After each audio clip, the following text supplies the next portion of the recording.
Hey guys, Jay, welcome back to the channel. Why is that thing so bright? What the heck is going on? What the heck? That is weird. That is crazy. There we go. That was just weird. Okay. So you know what? I just remembered this is actually my first official live stream for the year.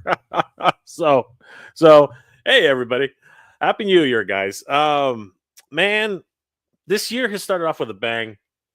So many different toys coming out, and of course, as all of you know, uh the Cat's Layers come out, like so many different things, a lot of shipping notices for Thundercats. This is the year of the Thundercats, guys, so it's gonna be pretty crazy for Thundercats, I gotta tell you. So a lot of things happening this year, and I wanted to talk about that. And of course, there's the main topic of today, which has gotten actually a little bit heated. Actually, I posted a video earlier today, which I wasn't expecting. I wasn't expecting. Like, it's just my opinion, right? It's my opinion, and I wasn't expecting much out of it. I thought, you know what? Hey, it's just a new topic to talk about, something which I had on my mind for a little while. So I figured, sure, why don't we just talk about it a little bit and see where it goes. And lo and behold, I mean, I had no idea that there was going to be so much, like, people talking and polarizing, as much as the as Revelations and Revolutions have been. It's crazy. It really is crazy to think that, um, you know, even after all this time, Master Universe is still polarizing for whatever reason, and I don't know why. So I wanted to bring in a couple good friends of the channel to help me discuss this whole issue, but also catch up about, some really cool toys that have been showing up, particularly in the DC space. There's some crazy toys happening and showing up on DC space. So first of all, let me bring in my very good friend. You know him, you love him. He's one of the badass reviewers of the internet. Guys, help me welcome my very good friend Carlos of the Badass Reviews. What's going on, Carlos? What's up, man? How's everything? Happy New Year, buddy. What's going Happy on? New Year. Everything good, man. Everything great. What That's about I you? want to hear. That's what I want to hear, bro.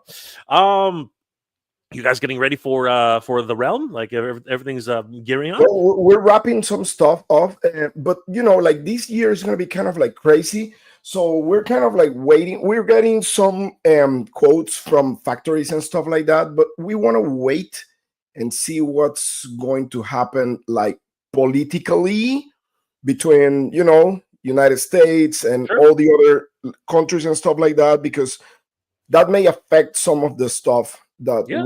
we have Yeah. in plan, Yeah. and we don't want to get into that, how I say this, that rap, like. Sure. I mean, apparently we might become the 51st state here soon. I don't know what's going on, but like everything's going all over the place right now. Everything's But crazy right now.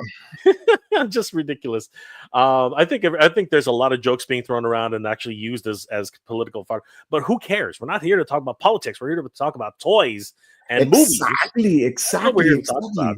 And you know what? Yeah, but I mean, listen, From the Realm is doing great. We're having some quotes from factories. We're getting the Paint Master ready. Nice. We are having right now the live pre-order for the shirts From the Realm on Empire, articulated Empire. So yeah, I mean, we're doing great, but we want to kind of like set it up, the map for everything what's going on, like especially with some of the new pre-orders that are coming, like the Mythic Legions dragon is coming. So we don't want to interfere with that, and we're not gonna fight against that dragon. No, 100%. That's I'm not gonna say it's suicide, but that's always a tough proposition. It is a suicide. It's not suicide, but it's damn close to suicide. Yeah. But we're going to be talking about some interesting topics today, Carlos, because I put a video out today. I don't know if you saw it, but it's crazy. The reactions I've been getting are all over the place. And I wanted to talk about it today. But just between the two of us, Carlos, this is we're not gonna be able to talk about this by ourselves. So let's bring in another friend of the channel, Dave's Dimension. Dave, what's going on, brother? How you doing tonight? Not bad. Little allergies, but talking about the Motu movie, I don't know much about it, but what I read is it feels like they're doing a Guardians of the Galaxy vibe. Why does every Masters Universe live action movie have to go to Earth? See, okay, so Dave, we're gonna get into it, man. We're gonna get into it. We're gonna really break this down, and we're gonna take a little bit of a trip down memory lane, and we're gonna talk all about where this came from, how it's going, and I'm gonna go through my video comments because there's some crazy comments out there. Like people are happy about this movie, people are upset about this movie, people are really critical about the choices, and I'm being very critical about the choices, right? And the thing, I think that a lot of people are like, it brings to the idea that we can't have nice things. You know what I mean? Like, I don't understand why everybody has to be a little bit all over the place. But you know what? It's fine. That just means that we all love these properties, and we're all passionate about them, right? So before we get started, though, let's say hi to everybody's in the chat. I mean, these guys have been waiting patiently, and I think that they're looking very, very cool. King Panther, what's going on, Noel? Greetings, MJR community. Good to see you, brother. How you doing tonight? Frankie Rivera's in the house. Good to see Frankie. Frankie just started his own YouTube channel, so we got to check that out, guys. If you haven't already, check out Frankie Rivera's YouTube channel. Wonderful, wonderful content creator. Prime Nation, what's going on, brother? I could use some discounts, by the way, Prime Nation, if you have any. Nolan is in the house. Always good to see Nolan. Shao Kahn, good to see you. Nolan again is good in the house. Dave's Dimension, of course. Dave's right there. Yeah. He's right. Both places at once. He's right over there. Shao Kahn again. Andrew Davis. With great power comes great responsibility. Sorry, wrong movie. Well, you kind of, it's still kind of there. I mean, he did. It works. There was that in the movie. Mark Morgan, happy 2025, MJR. Happy 2025 to you too, brother. Frank Rivera, Thundercats Ho. Yes, dude, Thundercats Ho. But there are a lot of other properties which are going nuts. TF Hustler's in the house. What's going on, dude? Anybody else we haven't said hi to? Looks like Night Train just entered the house. What's going on, Night Train? Hail to the chat. Hail to the Night Train. All right. So before we get started, it's only proper that I ask, how has the new year been so far? Carlos, talk to us about the new year and what we can expect coming up for the Badass Reviews. What's going on, Carlos? Well, man, everything is crazy. Like I said, I just received a call today, a very interesting call from a crazy, awesome company, and next week I will be able to announce some stuff. Let's see how it's gonna work. I don't know too many details. I don't want to spoil anything because I'm not sure about what's gonna happen, but really excited for that. On top of that, from the realm, we're going hard, as I told you. Like we're having already, Noah is getting ready to like finish the Paint Master for the prototype. We're getting ready to go to Toylanta with Steve Mank, Articulated Empire. Right now we have the pre-order for the shirts from the realm on Articulated Empire. Go check them out. Also, man, crazy stuff. A lot of good, amazing toy lines coming with home runs like Mythic Legions. I just comment that like Mythic Legions with that dragon is going to be crazy. They have also an exclusive that is going to be at Toylanta, which it looks incredible. MegaCon is coming in Florida next month. It's going to be crazy. Mezco is going to be there for the first time. Mythic Legions is going to be there. Four Horsemen is going to be there. It's going to be crazy. It's going to be huge. I'm going to be covering that event. I mean, I'm excited. 2025 is crazy, man. Crazy.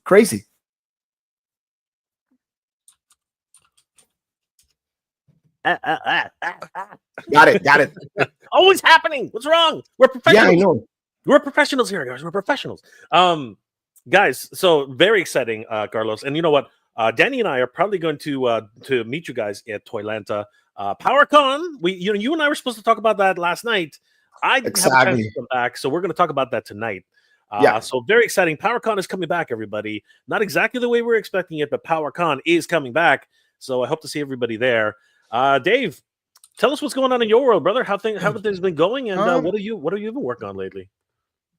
Well, I just dropped a hot toy review last night. I have a bit of a Spider-Man obsession, of course. Reorganizing the dimensions, a little bit chaotic. I have more hot toys I'm going to be reviewing. The big thing I'm excited about is Dre and I are bringing back the Outer Dimension podcast, which we started about 2 years ago. And last year we put it on hiatus. There was a lot of things going on in his life and my life, so we're bringing it back. I'm excited for that. Excited to see, what 2025, it's the year 2025, so we have a lot coming, a lot of insanity coming our way, and I'm looking forward to it. I'm psyched for the new HasLab that, the Ghostbuster HasLab for the Ecto-1. I went in all in on that, so that's one of the big things I'm excited for. I do Stream for the Cure for which raises money for Roswell Park cancer research here in Buffalo. So that's always a big focus of mine. And just, growing in, just interacting with the community at large, meeting a lot of awesome people, just trying to keep the positivity moving forward. 2025 has not exactly been ideal, especially everyone out on the West Coast, thoughts and prayers going out to them. It's been a crazy year already, but hopefully that just means we have more positivity coming our way. Maybe some awesomeness, Yeah, you know what, Dave? Thank you for reminding us, guys. Our hearts and our prayers and our thoughts go out to everybody who's out in California right now and going through such a tragedy. Like this is it's been crazy. Carlos had to just deal with the Florida hurricanes, and same thing with North Carolina. This has been the year of between 2024 and 2025 now. Yeah. It's been the year of natural disasters, and our hearts go out to everybody and our prayers. And if anybody out there is going through some rough times, reach out to any of us. Yeah. Right? We love to at least give some support, do whatever we can. And guys, don't go out there. Please don't return to your homes. Don't do everything. Just stay safe. You know what I mean? Like once the dust settles, figuratively, I'm trying to be sensitive here, but once everything settles, rebuilding can begin. And you know what, we're going to do, all of us are going to do our best to try and support everybody out there. So, once again, our hearts go out to everybody. Having said that though, guys, you know what, we're going to talk more about, fundraising, things like that later down the road. But for now, please take care of yourself, stay safe, and we hope the best for everybody. Okay. Well, holy crap. Okay. A couple of other people have joined the chat really quickly. CB Hunts, what's going on, brother? Good to see you. Justin Mohan's in the house. Good to see you, brother. Dave's Dimension, of course. He's right here. We got Justin. I could not read the whole letter that Val wrote, but I skimmed through it. We're going to go through that letter, actually. We are going to talk a little bit more about it. Night Train. Prime Nation, if it's set on Earth, it would probably look like Vancouver. Dang. I don't know whether I like that or love that. I hate that. We'll see what happens. Toy Cartel. Mario. Good to see you, brother. And Mario, I hope you're doing okay, brother. Okay, so you're all safe. Oh, good. I was about to read that. You're all safe here in San Diego. You know what, brother?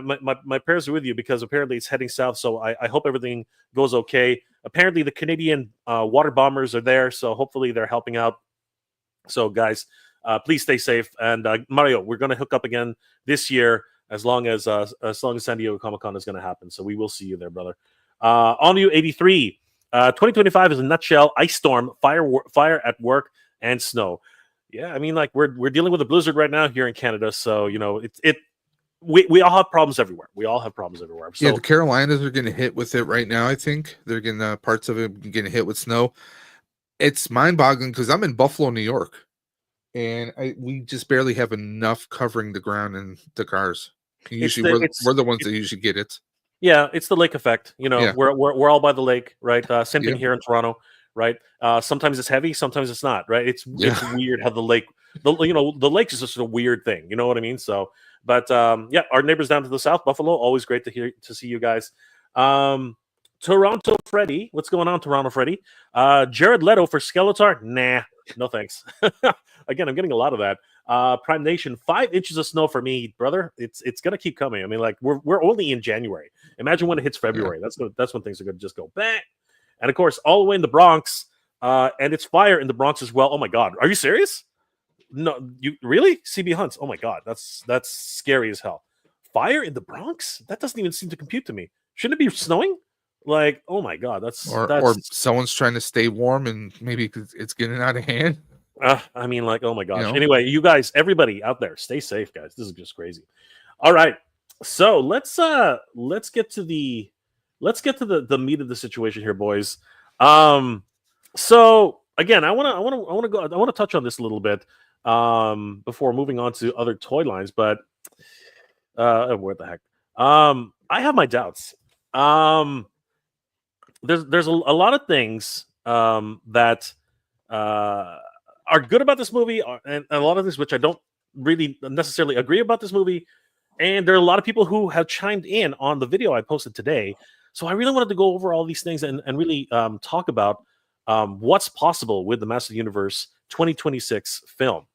So you know what, Dave, you don't know much about this. What do you know, or what have you read? Well, obviously Google said, 10-year-old Adam is, taken to Earth and he's kind of growing up. It feels like reverse Guardians 1.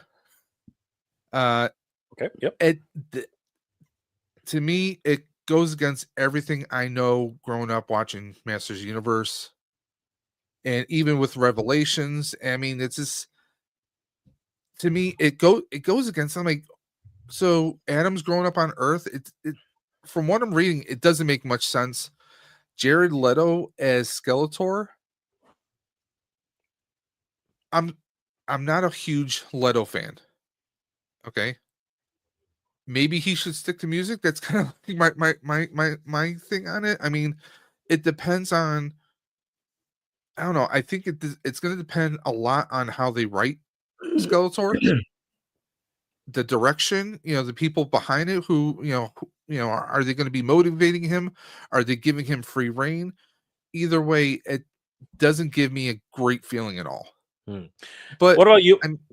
Go ahead. No, I was going to say, but a lot of people can say Frank Langella. A lot of people really didn't know a whole lot about him, and he played at least in my eyes, he played a very awesome Skeletor. Absolutely, back in '87.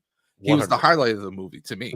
He carried that movie on his shoulders, dude. Oh yeah, between him and Meg Foster, they literally put that movie on their shoulders and carried it all the way to the end. But yeah, no, I totally agree. Carlos, what are your what do you know about the Master Universe movie before we get into it so far? Well, man, it's been so many attempts to make this movie, and at this point, I'm like, whatever, like, to be honest with you, I'm a huge Masters of the Universe fan, and I mean, everybody knows me. I mean, I started everything when I was like admin in Motu Nation back in the days. Man, I was, like, good friends with some of the actual creators of Masters of the Universe.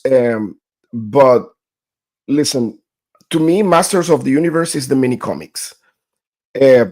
Barbarian, He-Man, not even Adam, and I like that vibe of like barbaric, like dark. Man, I don't know. To me, this is kind of like, okay, cool, they're gonna make a movie. I kind of like disconnect myself from whatever is coming. I will watch it for sure, 100%.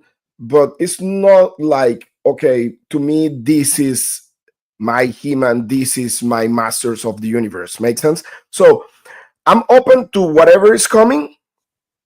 I mean, it doesn't affect me because I have my books, I have my mini comics and stuff like that. So I'm taking this like, okay, this is a alternate universe, whatever story they want to portray, like they always do with everything now, like multiverse and 100,000s of universes, whatever versions of He-Man, whatever. I mean, I almost asked you when I saw the image, I was like, who's the girl in the middle? Mm-hmm. And like, yeah, we're gonna get to the casting. We're gonna get to nothing against the good-looking guys, but I mean, he looks like he will be a good singer for Poison or Kid Row or something like that, Glam rock. Yeah, I mean, it's like if you took Macaulay Culkin in his teenage years and just made him into a punk rock or just actually it looks right? like it we're looks gonna like take a look at some of these amazing AI designs. But listen, nothing against that. I mean, maybe the movie is good. I mean, maybe not. I mean, who knows? But I have zero expectations with Yeah. this, to be honest with you. And I hear you. And you know what? That's actually a good way to go about it. So, just for anybody's and for anybody wondering, these are actually AI generated images. Okay, so let's get that out of the way first. They're all AI generated, a courtesy of Mother of All Nerds. I want to give them a huge shout out because these guys, they are doing a lot of AI generated what ifs, and you guys should definitely. Some of them are hilarious. I mean, you know, you got So that's priceless. Captain Planet, man. You know, they're doing a lot of fun experiments. And if anybody's interested, definitely head over to Mother of All Nerds on Facebook. We're going to take a look at some of the other designs that they came up with, which are very, very interesting. But I did want to take a little bit of my own where I'm coming from this as well. My attitude has been, for the most part, pretty much, I'll believe it when I see it. And I'm very much like what Carlos is saying. I've been promised too many freaking times that we were going to get a Master Universe movie. It's, you know, every single time we get this close. I mean, it wasn't too long ago, before the pandemic, before all the lockdowns, we actually had this apparently a movie in place, and they had Noah Centineo or something like that. The guy who ended up playing Adam Smasher or something like that in Okay. Sorry, go. What were we going to say, Dave? No, I was agreeing with you there. Yeah. He was going to play He-Man at one point, right? Even the guy hit the gym and he was like jacked and everything. Yeah, and it showed because in what movie was that, by the way? I think it was I can't remember anymore. It was one of those DC films, but basically the Justice Society, something like that. I can't remember. Anyway, that film. No, sorry, it was Black Adam. What am I talking about? Yeah, he was in Black Adam. And yeah, you're right. And in that you could see how jacked he was getting. He was freaking huge, right? But anyway, that fell apart at the 9th hour because, again, like delays and everything like that, he ended up having new obligations. And we're going to go through what's happening with this film pretty early. Apparently, they're going to start principal photography starting this month or next month. So we are on the precipice right now of the beginnings of a movie. But here's the thing about that. This has been in development hell for the better part of 30 years. I mean, you know, it's been crazy. So I've always been of the attitude of I will believe it when I see it. And then there comes the casting, okay? And I think this is where people are getting really, really critical, and really they're getting a little bit too attached. And I think that we have to take a step back here for a second. And I have to actually say that I myself am having a hard time understanding some of the casting here. And I want to go through that because some of the comments on my last video that I posted this morning, they're downright like terrible comments, right? So I wanted to go through a few of those and really clarify what the heck is going on here and why the casting's so important for a movie like this. Because just like any movie, it can live and die in its casting, right? So now that we have the lay of the land of what we're actually thinking about here, let's take a look at some of the possible looks for Master Universe for the principal characters. But just before we get to that, let's answer a few questions here because some people have been chiming in. So CB Hunts, oh my God, I'm sorry, my friend. Holy crap. Are you serious? There's some crazy, guys, stay safe out there. People are nuts these days. Everything this is not good. I mean, if we're having fires in California and you want to start some more, these people are nuts. I saw the videos. People are setting fires in California. What is going on? No, they caught people setting up fires in neighborhoods because they want to go into the houses and loot everything. Oh, yeah, my and God. cover up the crime because there's fires, and then it's yeah, I've been reading some stories about that today. I saw videos and everything already. You know what? People just got to be like, oh my God, this is just ridiculous. I'm just crazy. Like CB, take care, brother. Don't get stay in, protect your own, man. Protect your own. Frankie Rivera, they better have Orko. You know what? My fingers are crossed for Orko, dude. I want an Orko. I love Gwildor, but I'm okay with Orko too. I would love to see Orko. Mark Morgan. I'm not sure about He-Man starting on Earth. Why?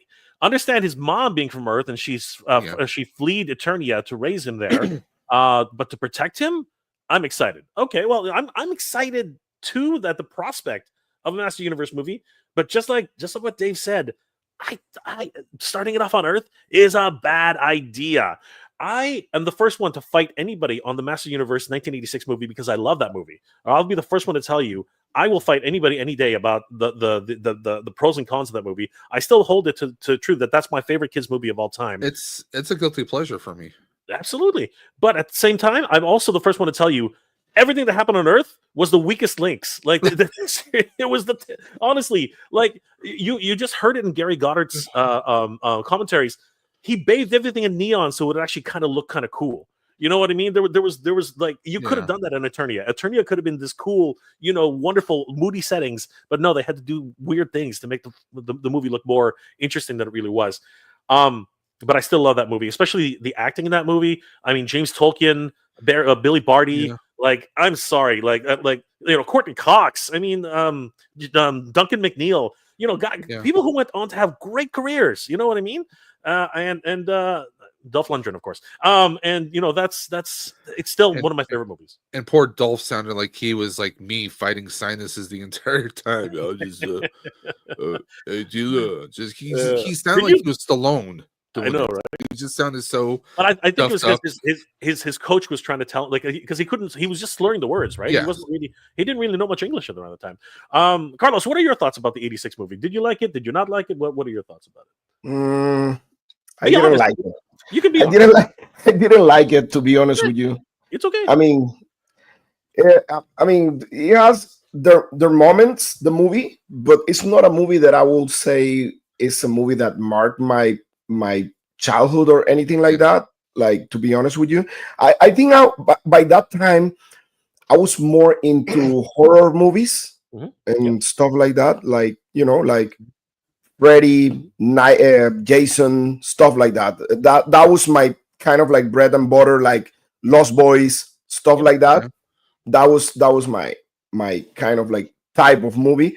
And like I said, to me, because I'm a kid from the 70s, was a really shocking experience after playing with all my Masters of the Universe action figures and reading all these mini comics, watch the Filmation cartoon. It was a shocking moment to me because all the actual bad guys and the mini comics were really badass. Like Skeletor, Merman. Merman beat the crap out of He-Man, in the mini comics. Triclops punch Battlecat and knock him out. Like that was my evil warriors in my story. And when I saw the Filmation and see these goofy guys, I was like, oh my God, what is that? It was a really shocking experience. I got used to it because I was still a kid, but then they present the movie and the movie was totally different than my story on the Filmation on top and the cartoon. So I was like, man, I'm not interested, to be honest. And you know what? I understand everybody's take on that, and that's fine. I accept that. As a matter of fact, CB, not another 1987 Masters of the Universe. I'm with you, man. I'm with you. Warwick Davis better be cast as Orko. You know what, Clint? By the way, huge shout out to Clint for showing us the Cat Slayer. Man, dude, you rock, brother. Thank you for that. Crazy. And yeah, Warwick Davis would be awesome as Orko. At least the voice, right? He would be really, really cool. CB Hunts, I love that movie, but it needs to stay on Eternia. Exactly. Yeah, that will be better. Yeah, this is what I'm talking about. Mark Morgan, I enjoy Motu so much, I'm not going to go negative. There you go, Mark. Good for you, brother. Stay awesome. Positive, brother. Stay positive. Prime Nation, I hope we get Snout. Ooh, Snout would be interesting in the movie. Well, I think he would have to be. He would have to be gigantic though. The guy's a freaking elephant, man. I want to throw this out there for you. Okay. Sure. With Ghostbusters, we had the 2016 movie, which was not very well received, but that kept the Ghostbusters, vibe and awareness. Kind of, it introduced it to some different generations, some different groups, and it kept it live enough to when You know, eventually they did Ghostbusters Afterlife, and that kind of was a shot in the arm. At the very least, playing devil's advocate, we could say, okay, this is going to be a terrible movie, but at least it gets Masters of the Universe, it gets some of the core characters, some of the content back into the mainstream, back in live action, and maybe they do another movie afterwards that really is the movie we're waiting for. I mean, Yeah. that's always a possibility, you know? Yeah. I totally agree with you. Like that's my stand with actually Revelation and Revolution. When people were like bitching about it, I was like, listen, at least we have a cartoon going on with the story that comes from 82. You know, like it's still there for all the new generations. Of course, you're not gonna like portray that in the same way you portray that to us when we were kids. It needs to be different, but my point is like still there, you know, in the media is still there, and that's awesome. That's amazing. I'm not negative about the movie, and that's what I don't want people to try to like confuse what is my thought about it. It's like I have no expectations. I don't hate the movie because the movie is not done yet. You know, it's been announced, the whatever, the cast and everything, but I have no expectations. I have no expectations because I have my niche on Masters of the Universe, which is the mini comics, and I'm happy with that. But whatever is coming from Masters, whatever they make, hey, more than welcome. I agree. I totally agree. Let's speed through a few more of these. Dad's bedtime stories. They want to ditch the fans and keep the franchise alive for decades in exchange for the modern audiences that don't exist. That's an interesting take on that. And I will say, unfortunately, the way it works, Teenage Mutant Ninja Turtles is so popular because every single decade or every single time they make it for the current generation, and it's been successful that way.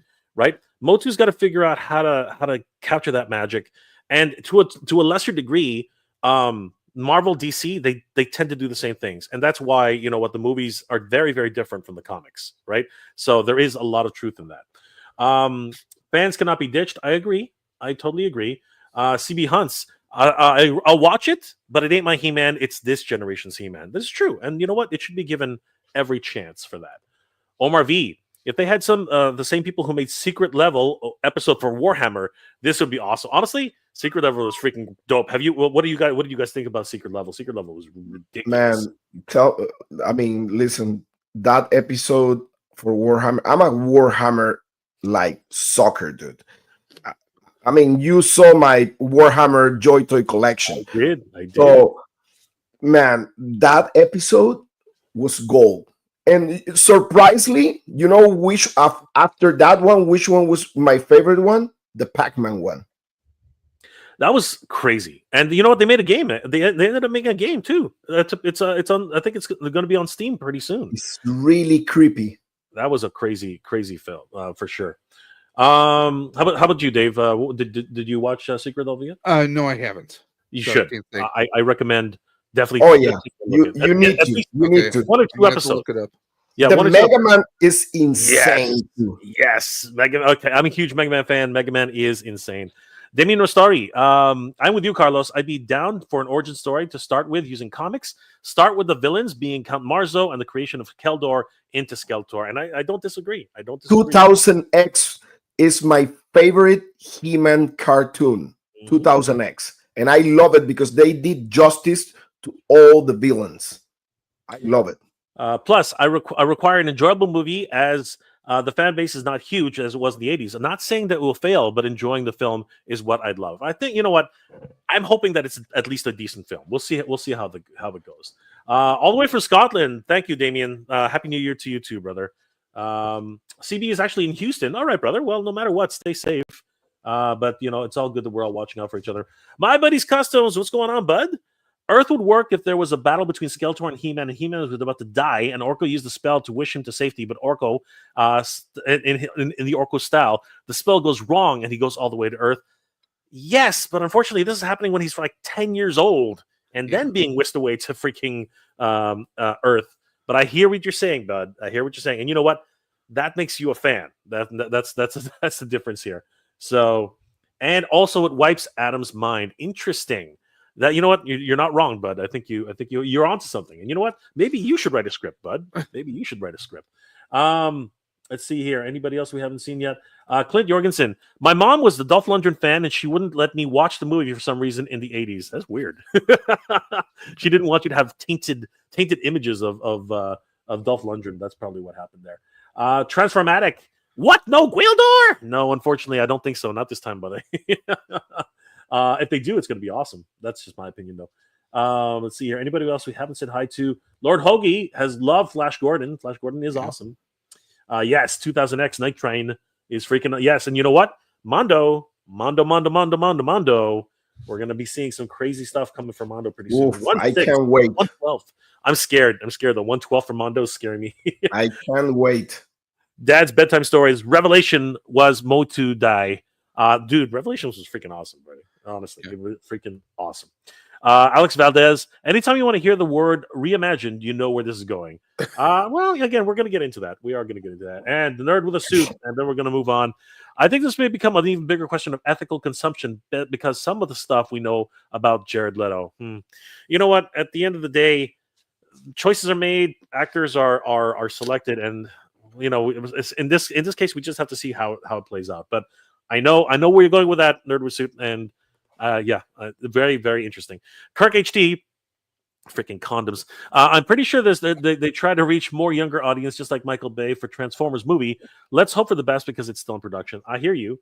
Principal photography should be starting soon, apparently. And Chad Stewart is in the house. What's going on, Chad? Thank you so much for being here, brother.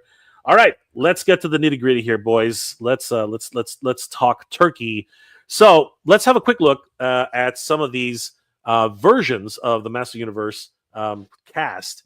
So as we can see, Alison Brie will be playing Evelyn. And what do you guys think about these AI generated artwork for Evelyn? Just start jumping in, guys. Don't wait for me. So, I mean, definitely eye candy. Oh, 100%. I think it's probably one of the reasons why they cast her, right? So, but I mean, I think, you know, it definitely some interesting looks. I mean, one thing is definitely missing. I mean, what's Evelyn without her scepter? That's one, and then her headdress. Yeah. Again, these are just like, you know, some, and AI does its thing, right? So, yeah. But you're right. Like, where are her scepters?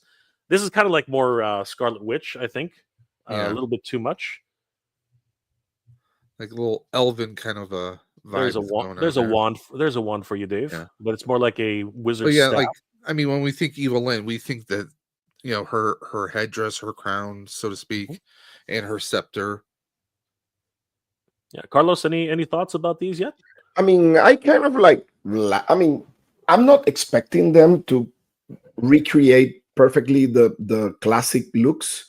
I mean, I'm okay with some changes and stuff. That one looks amazing. Yeah, this one looks pretty cool. That one looks amazing. It's getting they're coming into the tiara. Again, when you let AI do its thing, it kind of goes all over the place, right? But I'm also getting Power Ranger vibes. You know what I mean? Like I'm looking like this, like a Sentai kind of like even the Power Ranger movie actually. The 2016 Power Ranger movie. I mean, and honestly, I was a fan of that one. Believe it or not. Yeah, no, I thought it was pretty good. I thought they did a pretty good job. This one is definitely more Guardians of the Galaxy kind of. No, yeah, that one doesn't look great, to be honest. Yeah, it's a bit too much Chitauri. I think it's like a Chitauri outfit right there. Here's one that's neat. I think they're getting the tiara idea here a little bit, right? So we got some ideas. I think this was probably the closest one they have so far. Nothing against the actress, but she looks a bit young to be Evelyn. I think I always pictured Evelyn like, I don't know, like maybe mid to late 30s, you know, like an older woman who's mastered all her evil secrets and abilities. You know, that's where my mind is at. I mean, she looks pretty young. Yeah. When you get Meg Foster, who was just an absolute spellbinding, you know, casting. Those eyes. I know it was so hard. Yeah, it was so hard to not see anyone other than that. But Oh yeah. You know what? Again, this I think they really are aiming for a much younger audience in this case. So Yeah, I guess- mean, no, go she ahead. she doesn't look bad, and she looks evil as hell. Yeah.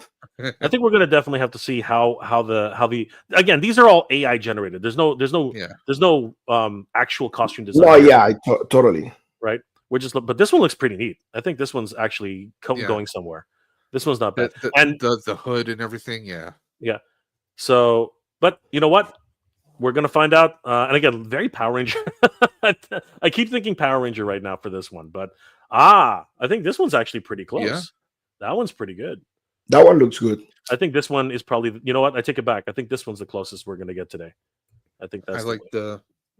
Yeah, Oh, sorry. that's very power. The other one you just showed would look very Yep. Power Ranger with the going along her cheeks, but yeah. But I think this one is probably that one with the ornamental going down her forehead. That looks yeah. I think this is probably. I think you know what. I think we're all in agreement. I think this is the one. It's probably the best idea out of all these. It's even got a dragon. It's even got a dragon motif here, right? You know what I mean? Like pretty neat. But I think, oh wow, actually, again, there's like you take a bit here, you take a bit there. You know what I mean? Like anything's possible, right? It's scary that AI can do that. Is it going to put some designers out of a job when AI? You know what? There's a lot of concern that AI will do that. But here's the thing: AI, especially, and let me just clarify this: AI is not artificial intelligence. It's an algorithm that goes out into the internet, picks up things, and makes it into something samples. Else, it's right? like it's like music. You take a sample from here and here, you blend it together. Oh, but there's no real creativity there. Do you see what I'm trying to say? There's no real creativity. It's taking, which is why we keep saying Power Ranger, Scarlet Witch, Power Ranger, Scarlet Witch. You know what I mean? Like we keep saying, Assassin's Creed. You know, all these crazy things. Anyway, very interesting looking at Miss Bree here as a possible Eva Lynn. Now let's take a look at Jared Leto.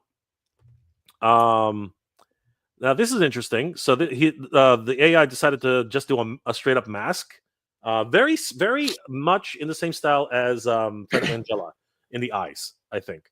So, and I think that honestly, in terms of prosthetics, a lot of people didn't like the way he looked, but I thought it was brilliant for what they were able to do with budget concerns. I think the performance shown out. I think that the eyes really did well for Frank Langella, and again, he stole every scene. I mean, for 1987, the makeup. I think the makeup was amazing for him. Absolutely, they did an amazing job for Frank Langella.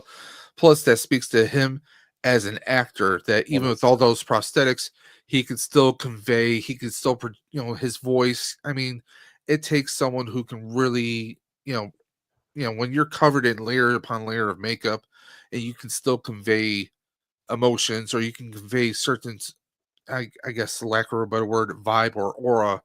He killed it. He really killed it. So I totally agree. But thoughts on this image so far, right? Just as it is. It looks like a bad Doctor Who villain. No, and I mean that because about 2 years ago, they had a story arc on the recent Doctor Who where they had someone with a very similar look, but they had like little crystal pieces. It was a skeleton-like look. So when I see something like this, I mean, this definitely looks like something you could have bought at Spirit Halloween, added some paint, and Bob's your uncle. Yep. I mean, it doesn't, and it's got, you know what it looks like? It looks like Spirit Halloween mixed with Doctor Doom. It doesn't feel, to me, it doesn't feel right. I like the kind of like almost yellow gold reflection in the eyes, but I don't know, it doesn't sit right with me personally. Carlos, any thoughts? That's the Taskmaster. Yes. Yes. No, you are right. That is the Taskmaster. You are 100% correct. That is the Taskmaster. I you know what? I you're right. You're right. So here's I think a shot of Leto as I think I like to think of this as Jared Leto as Keldor. Yeah. So a very the beginnings of the evil seed.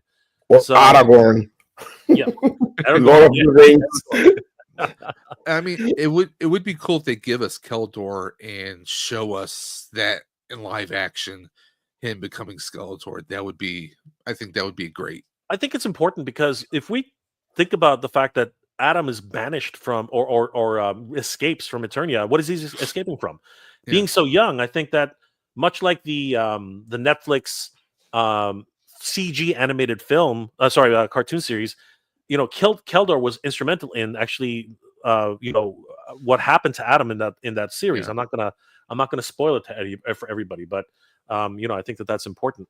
But no, I totally agree with Carlos. I think Aragorn, he could right now. I think he could definitely have played Aragorn in that one. Here's another prosthetic mask. I think we're going to skip over this one, but I did want to talk about the armor. I think the armor's pretty neat here. What do you guys think about the armor set there? I like the armor. I like the armor, but like the face, it looks like a slimmed down version of a Darkseid or something. Yeah, that's why I'm not gonna dwell on it. It's almost exactly the same as the other one. But I like the hood. The hood actually is kind of neat. Yeah, the hood looks good, and the only thing is like the chest plate looks like a happy face, but I got you. Backwards. I got you. You know what? If they took away the bottom mandible, I think it would have been better. It's a special lever that Indiana Jones used to like open up a vault or something. I love it. I love it. And Leto looks like he's been pumping iron here. He's got a little bit more beef on his yeah. There it is again. I think this is another Keldor. So we're gonna keep moving on from that. That's kind of neat. Look at that armor with this version of Keldor. I like that armor. Look at that. I think I like it too. For Keldor. Yeah, it looks interesting, but it also in the back of my head, it's shouting the Phantom. The colors. Yeah. But look at that. He needs the ring. There you go. He needs the rings. But there's a bonus, Carlos. Look. Panther. There's a bonus. So we got a Panther in there. That's actually kind of cool. I think I like that. That gives me props just for Panther being in there. But I hear what you're saying. Too much purple. Some ideas for Mythic Legions. Yep. Oh yeah. Like all of these. Yeah. All of these are. I think I'll pass on this one completely. That one is not. It looks like Morbius. Yeah, exactly. And the armor is too fantastic. I see where they're going. It's kind of scaly, but I think I'm gonna. But you know what? I'll give it props for Panther. No, whenever I see Panther, I'm gonna give it props. He does have a furry loincloth though. Look at that. Yeah, that's kind of. I like the belt. The belt is cool. Yeah, the belt is very cool. And that they think, I think that's it. So not bad for Jared Leto. Interesting takes on that. Maybe more now, to come. Here is Camila Mendez. Now, this is interesting. I got a lot of comments on this saying, is that She-Ra? And I was like, you know what? I can see where they're coming from it. But at the same time, we got to remember that Teela was actually very much in the same Eternian armor. Yeah. So this first take, obviously, there's no red hair.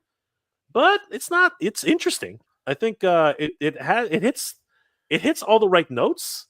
But I think it's especially because of the nature of this film, it's not Power Rangers, so I think that this is a bit too spandexy for this film. What are your thoughts, guys? I think she looks good. I think she looks fantastic, but I don't think that's what she's gonna look like. She looks amazing, but as far as like the outfit, it does come off like, I mean, she's head of the guard. I mean, she should, like, where does she stow her weapons? But this is a fan, but that's the heart of that. That's the heart of Master Universe, though. At the same time, but no, I know exactly what you're saying. It's got to be a little bit more rooted in a little bit more practicality. I totally see where you're coming from. It's like if you took Teela and you did like a Eternia Wonder Woman kind of outfit. That's gotcha. It's now this would be a pass on me. I mean, she looks fantastic, but. So here might be an answer to your question though, Dave. What if she was more sorceress than Eternian Eternian guard, right? What if she's starting to lean into her sorceress nature, right? Then that's kind of a different question then, right? Yeah, similar to some storylines in the Revelations. Exactly. Look at those boots. This crap. I'm sorry. I this right here, I'd have to go sign. She looks fantastic. And, looks fantastic. I mean, well, the red hair too, but yeah, like I mean, like you have everything kind of like this. Definitely looks more sorceress esque. Yep. Carlos, any thoughts? Yeah, I mean, I prefer the first one Yep. over this one. Yeah. Again, usually especially with Tila, she's more of a captain of the guard Yeah. until we start getting into Revelations and Revolution, right? So Mhm. so that's a consideration. This is playing along more the same idea, but she's got her furry loincloth. Yeah. So I think we'll keep going. And then they just keep playing on this idea here. Very Eternian, very much fantasy-esque. But I think it needs a lot more work. I think that she's a gorgeous person to actually put into a suit, but at the same time, we're I like the second last one, but it also screams to me prequel Star Wars. Amidala when she's got her the white sleeves and everything. It just that is true. Yeah. But yeah, they look great, man. They Yeah. do look great. So, But I'm pretty sure. I think we can all agree this is not what she's going to look like in the movie. No. They're going to go very practical. She's going to have a ton of armor, I think, and like you said, a ton of places to put stuff. I think this actually looks very Leia. You know what I mean, with the sleeves and everything like that. I like the look because with like the metal gauntlets on her wrist and everything. I mean, that I definitely like. Yeah. So now I'm going to go ahead and preface this because I said the exact same thing in my review. I'm very critical pretty much about Jared Leto. I'm not sure exactly if he's going to be good or bad in this role. And I really hope that he doesn't do a cackling, filmation style voice. I hope he takes the role a little bit more seriously. That's my biggest, because again, I really want a Frank Langella sort of at least serious tone. It doesn't matter if you have a high pitched voice or not, but play it seriously. Don't play it too goofy. Camila Mendes, I think I'm fine with her. There is actually shots of her dyeing her hair, very similar to what it looks like here. But at the end of the day, I have to see the performance. And I'm not necessarily I don't really see any problem with her necessarily. What are your guys' thoughts, Leonardo? Before I move on, what are your thoughts roughly about Jared Leto and about Camila Mendes? Any actual thoughts about the casting or the choice, or is everything okay? Listen, sometimes you have actors that they just like kill it in one movie and the next one they look like meh, you know. Yep. So as I said, I have no expectations with anybody. I'm gonna wait and see what's gonna happen. Okay. Dave?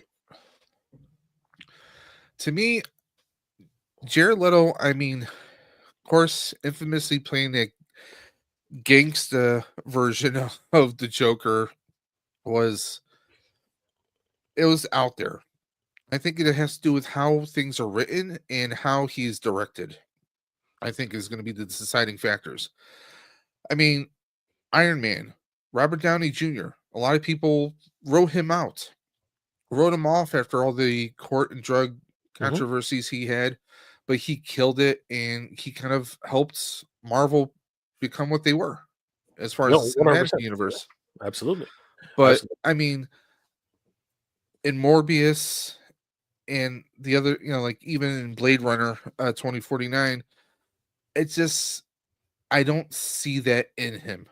And I agree with you that hope he doesn't try to do the Alan Oppenheimer voice from the cartoon. Yep. Hope he doesn't sound like some nasally, whiny villain that doesn't get his way. I want to hope that he can play that dark character, that he can bring the full dark potential of Skeletor to life on the big screen. I think that's going to be whether he can do that or not. I mean, it's going to depend on him. It's going to depend on the writing and the direction. Absolutely. I totally agree with what you're saying.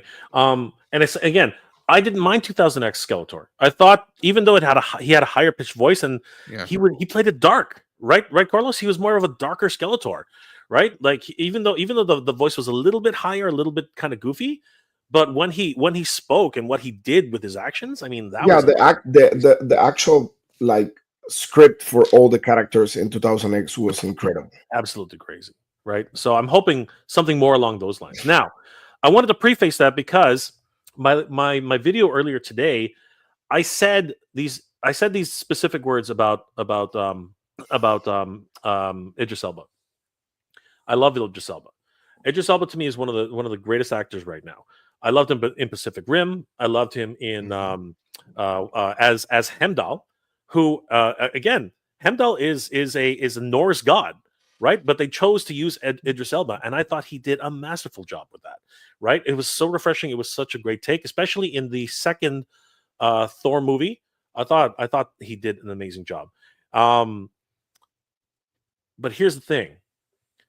I have a very hard time separating what I think of as Duncan, because again, in every iteration of Duncan that I've ever seen, from Filmation, let's go all the way back from the original toys to Filmation to 2000X, because Duncan was not in New Eternity, mini comics. Yeah, the mini comics, the Revolution.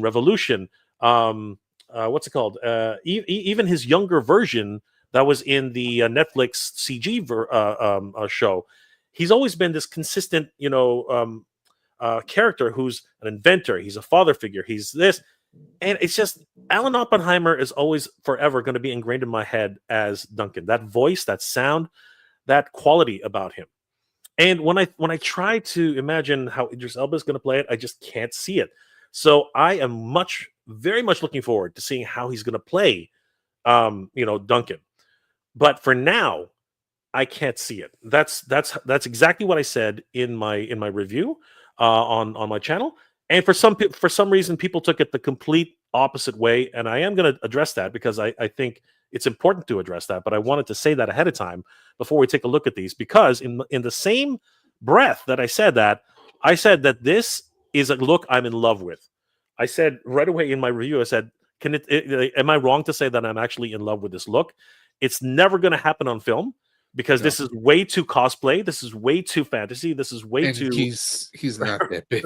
This is no. You know what? Anybody can get big with the right combination of things happening. But we're not going to get into that ethical.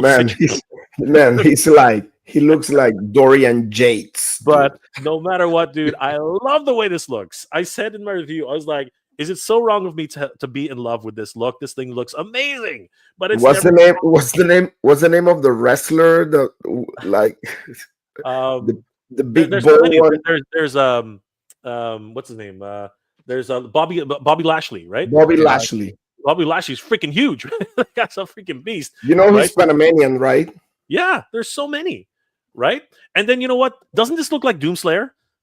You know what I mean? Like this looks like freaking Doomslayer, right? So this is never going to come on screen, never. Yeah. But I love it. I love the way. I love the large pauldrons on it, the merging of tech and armor. I love it. And, I mean, that just it screams. In a way, it screams Duncan. I mean, everything was his whole armor was all tech. Yeah, and I love the grunge. I love the grime. I love the fact that this is something he lives in. It looks worn and weathered and just battered. Yeah. I love this, but it's never going to happen. No. You know what I mean? I even love the mace. The mace looks like it's something he picked up off the ground and decided to start using. You know what I mean? Like this is a really cool Duncan look, and I love that. He needs a lot of steroids, dude. Okay, so Carlos went there. I wasn't going to go there, but Carlos went there. But like I said, this, and that's exactly what I said in my review. And unfortunately, AI is going to AI, right? So it went along this line.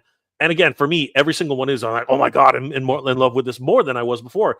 Got the furry loincloth. He's got the, what I mean? Like the little tech in the front, but very savage at the same time. Now we're getting a little bit, see, it's pulling back a little bit more. Yeah. This I can sort of see a little bit more, right? I love the sashes in the front, a little bit more Masterverse. And that mace keeps getting more interesting every single time they redo it. This one looks more like royal court. And I like it. Right, yeah. like it's his dress uniform. Yeah, right. I sort of like it. Carlos, any thoughts on this one? Yeah, I like the look. Yeah, I mean, it's not my favorite out of the ones you show me, but I mean, it doesn't look bad either. Yeah. and then it just keeps tapering down from there. So, yeah, interesting. Oh, this mace looks awesome though. Look at that mace. Yeah. That is really cool. I really like that. That's neat. Um, That one looks good. I like this Yeah. one. I really like this That one. one looks good. And I think this one has a chance. You know what I mean? It's actually real world, but it does look very cosplay. You know what I mean? I think that's the problem with this one. It looks very, very cosplay. Obviously, That one looks really, really good, to be honest with you. Yeah. and he's jacked. Look, look at those arms, man. Man, He does not skip arm day, man. Holy crap! Oh my god! Like it just Ronnie Coleman right there. Yeah, absolutely. Ain't nothing but a peanut. Ain't nothing but a peanut. I think this is pretty close. What do you guys think of this one? I think this one's pretty close. This one's not bad. I don't like the green and green and green and green. I need more kind of like Contrast, yeah. contrast. Yeah. I hear you. But to be honest with you, I think that they're really it's probably more along these lines. I think this is pretty much like this looks more realistic for like this looks Guardian of the Galaxy 100%. I think this he literally is out of Guardians of the Galaxy with this one. Yeah. You know what we're missing in these? Go ahead. Where's his helmet? You're right, definitely. But I think, of course, with AI, it's going to show the face. Yeah. Right? So, but it's very similar. I think that they tried their best with Evelyn, but you're right. I don't think any of these have a helmet. This is pretty cool. Very medieval, though. That looks more like Randor. Yeah. Oh yeah. Battle armor. That is true. That does look like Randor. Yeah. Yeah. No. I'm on board with you. Yeah. Yeah. That does look like Randor, but I like it. I actually really do like this one. Yeah, it looks good. Yeah. This is pretty good too. That one looks good. Yeah. Yeah, I like that one. That was pretty good. That one looks good. Yeah. And then much of them are the same, but you don't have to answer this, guys. But there's the helmet. There's a helmet. There's a helmet. You don't have to answer this, but I will put it out there. What are your thoughts about Idris Elba's casting on Master Universe? For me, it's kind of hard because he's always played gruff kind of characters, whether it's over in England playing Luther or playing like you pointed out Pacific Rim. He was awesome. He did the Hobbs and Shaw movie where he was like the Superman. He did that. I actually enjoyed him tremendously in Dark Tower. Where he's the gunslinger in the Stephen King universe, where he's this displaced gunslinger who's paired up with this young boy who has abilities. I haven't watched that one. It's based on think of Stephen King's how am I blanking on this one? The one with Jack Nicholson in it. His son had a psychic ability. The Shining. Yeah, The Shining, and this kid has a similar ability. And it's kind of a weird kind of a Stephen King movie. It's got Matthew McConaughey as the big bad in there, but Idris Elba plays this gunslinger, and he's kind of a loner type. Yeah, I think I remember the commercials for sure. Yeah, but I mean, usually we don't see Idris Elba as like a father figure type, almost never. So it's kind of hard to see him playing. Because obviously he's going to be the proud father or the father that is trying to make sure Tila is going to be the best warrior moving forward in the future and everything. I just don't know if I could see him as Duncan. I could see him as other characters though in MO2. And I feel the same because again, like you said, in Pacific Rim, he did play a fatherly figure, but he was very strict. You know what I mean? He was very strict, right? He would deny her almost everything, right? But still, he had that love for her, right? Yeah. And to a certain extent, in Suicide Squad 2, he was a father, but his relationship with his daughter was so estranged, right? That they were basically at each other's throats, right? Yeah. So, and I think you're right. I think maybe that's what's holding me back. Maybe that's that disconnect that I and thank you for bringing that up, Dave, because you know what, I was thinking about why can't I see Idris Elba as Duncan yet, right? Because I still want to see him as Duncan, but I can't see it yet. But also Right? on the flip So- side, we know he can do comedy thanks to the Sonic movies. Oh, dude.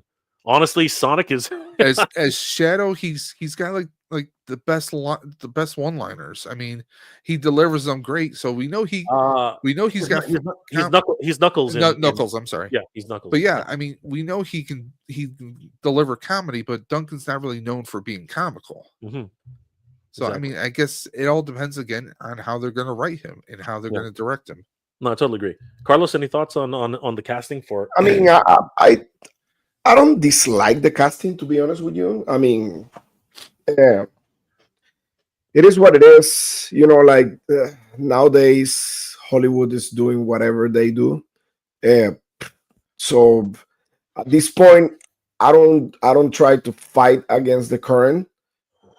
I just whatever movie is good, I will enjoy it. Whatever movie is bad, I will not watch it. And pretty much that's it. I mean, I'm kind of like in that point where just guys go to the movies, let me know if the movie is good, and then I will watch it. You know, agree. like pretty much that's what it is with me. I agree. And like I said, I really am in love with this look, but it's not going to happen because it's just too fantastic, too out there, and he's not built like a brick wall. You know what I mean? Like, so this one's not going to really fly much. But I am eager to see Idris Elba as. And what Sci-Fi George says, I don't see him as Duncan, right? He says maybe Sunman, Zodiac, or maybe Clam Cham or something like that. Awesome. I mean, listen, I don't want people to think, because people always jump out of the blue saying, "Oh, but you're being this or you're being that," whatever. You know, hey, listen, it is what it is. Well, I mean, he doesn't look like Duncan. You know, Yeah. he doesn't look like Duncan. At least not And- yet, right? And, Like, and that's my point with some of the Hollywood movies. Now they want to do their way, and I mean, listen, it is what it is. You know, like I always try to disconnect myself from that alternate reality Mhm. that they're trying to portray for people nowadays. I'm really like away from that. That's why I don't know too much about the movie. I'm a huge Motu fan, but I don't want to have any expectations about the movie, to be honest. you know what? Go ahead, Dave. No, I was going to say one thought as Carlos was going on about that was, I could even see him, and this could be a hot take, so shoot me. I could see him as a Randor. Yeah, Yes, 100%. Oh, absolutely. The regal, the regal nature he can bring to Yes. Randor would be absolutely awesome. And you know what? I can totally see that. actually, he looks better like Randor, to be honest with you. Yeah, I think you're right. I think if that would be a really interesting. I mean, his interesting voice, thing. his presence, and I mean, just we know he can he can have that beard, that look, but I mean, he's always been that presence. You brought up how he played Heimdall in the Thor movies. He always he played a person with great knowledge and wisdom, and he also played someone who had composure. Yeah. And I just think he would be a really good Randor. I think you're right. I think you know, guys, that's a really good point. All right, so we gone through most of the supporting cast. So let's take a look at. Actually, here are a couple really quick. Here are a couple more takes on Camila Mendez, and again, that was more the same. This is out. I don't think. I don't know what's going on here. It's like Is she going to be in Tron? Star Wars. Star Wars meets Hawaiian Tropic. I think I downloaded the wrong movie. Or the right one. Or the right one. You never know. Exactly. Here's a more sorceress. That looks like Frosta. Yeah. I think that's Frosta. Oh man, that. This one took us in weird directions here. Again, wrong movie. That's like Ninja Gaiden. No. Evil Lynn takes over Tila's body. There you go. She went to the dark side. Yeah. Hey. She went to the dark side. There we go. Whoa. That's the one. That's Man, that could be. Well, Wow. spoilers for the end of the Netflix He-Man series. Yeah. That's pretty. she become She-Man. People have been talking about that for a while now. Oh my god, that's crazy. Anyway. Whoa, there we go. Dune. No, that's Ray. Yeah, Oh, totally. Ray. Yes, yes, that is Ray. Yeah, that is Ray. Again, we're going in different directions here. Man, they're just this one like all over the place. They did the AI did not know what it was thinking here. It went like above and beyond. And AI likes the black outfit. anyway, interesting takes. But let's have our final look. And we've been holding out on it. So let's have a look at the most powerful man in the universe. Oh, actually, wait a second. No, wait. Hey, check out some of these. Really quick. We're not going to spend too much time here, but I don't know. What do you guys think of a mask as a sort of skeleton? I like the Oakleys. Yeah, I love the furry shoulders. They're actually really nice. I kind of like that. That's kind of neat. Ooh, the wizard staff, very Keldor like. He's looking way too young here. The Yeah. What's it called? The de-aged photo him. filter. Yeah, the He photo can be- filter. He can be Count Marcel right there.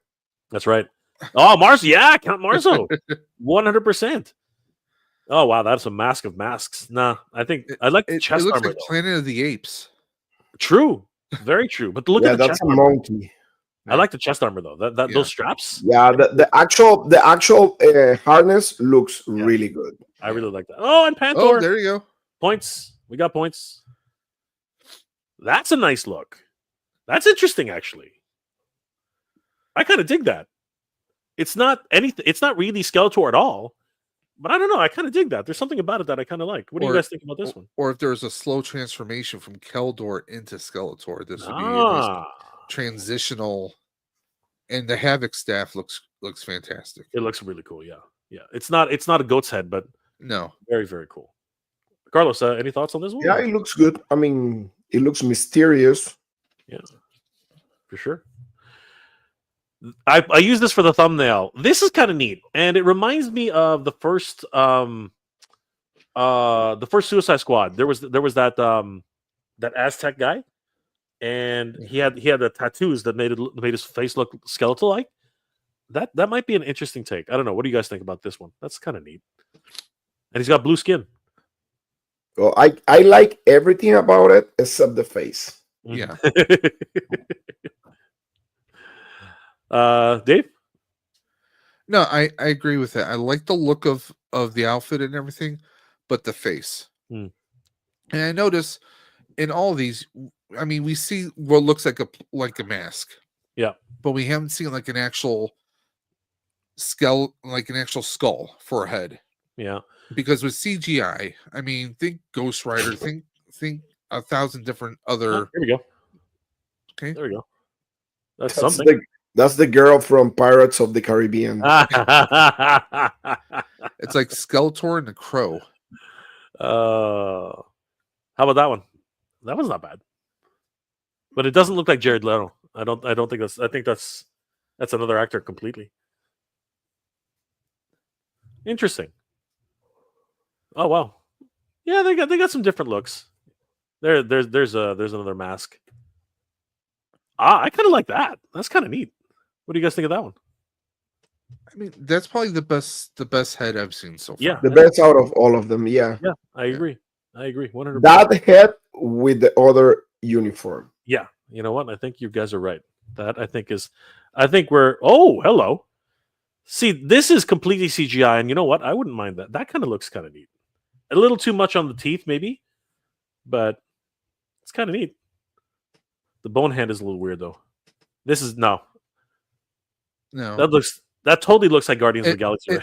Yeah, I mean, well, that's like if you took the Red Skull and made him blue. Yep. All right.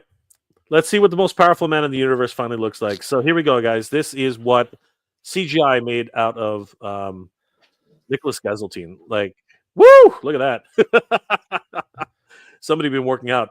I love the straps. I love the belt. This is like they took the toy and just made it into Yeah. into something. And you know what? I would love it if they do that, but they won't do it. They won't do it. No. Look at it. Doesn't that look just awesome though? Like seriously, that looks freaking sick. I love that. This out of all these, I think this was my favorite because again, I'm so partial to the toy that would be really cool, but it's never gonna happen. I love the furry loincloth too, man. That's crazy. That looks like they just stuck his head on a Photoshop. And what's going on with Yeah. his skin? It's like sweating in different places. It's not supposed to. This looks terrible. I think this one is just. Literally looks like they photoshopped his head into somebody else's body. Oi, again, bad Ugh. Photoshop. Nah. That is bad Photoshop. Oi, It's not it's good. He-Man doing glamour shots. Yep, Same thing again. these are all. Here's one. That's kind of neat. Well, that one looks good. But that's not even Gazeltine. That's some dude. Yeah. That's just some dude. He is. I like the King Grayskull cloak though. I really like Yeah. that. That would be freaking neat. Yeah. So interesting. Now Have I'm they- gonna go. Sorry, go ahead. I was gonna ask, have they done any photoshops of maybe the sword? That's going to be a really interesting one, right? Because I loved what they did in the 1987 movie Yeah. with the sword. I thought that was an amazing take on it. So no, so far we haven't seen anything on that. And I'm going to talk a little bit about the casting for Gazeltine. Sorry, I'm always pronouncing his name wrong. How do you say his name, guys? Do you guys know? Gils. Somebody help me. How do you say? God, do you know how to say his name? Who? Nicholas Galitzine. Sorry, Nicholas Galitzine. I'm gonna get Let me see. it's Galitzine. Galitzine. Nicholas Galitzine? Galitzine. Galitzine. Galitzine. Okay, Galitzine. Galitzine. I'm Yeah. gonna get it right. Okay, Nicholas Galitzine. So, when I first saw Nicholas Galitzine, I thought he was too thin, like way too thin. But then our good friends, so check this out. Our good friends over at foreternia.com. Yep, I had it. Nicholas, they showed a workout picture for Nicholas Galitzine. Galitzine, and dude, he's been working out because okay, so this is what he looks like now. Like he's gone up in weight class right now because originally if you look at the original ones, if you look at the original ones, let's go ahead and do shirtless. Why not? I'm not safe for work. I mean, this is so he had a very surfer like body. You know what I mean? He's very thin. You know, not in bad shape, but you know, he's no He-Man. But now you look at this picture, he's done some lifting, man. He's getting what do they call it? Yoke? Is that what they call it? He's getting yoked, man. Like this. What do you guys think about this body transformation right now? No, yeah. I mean, there's because you know, like, there's certain type of training that, especially like Hollywood actors, they do like when they need to be like super jacked and stuff like that to create the illusion they're like super big. They do more like shoulders and chest than anything else. That creates this illusion that they're like way bigger than what they really are, you know. So that's kind of like a secret. They do certain part of the body more than everything else, so it create that illusion that they're like way bigger. That's what this guy Chris Hemsworth for Thor, that's what he did. Yep. Dave, what are your thoughts?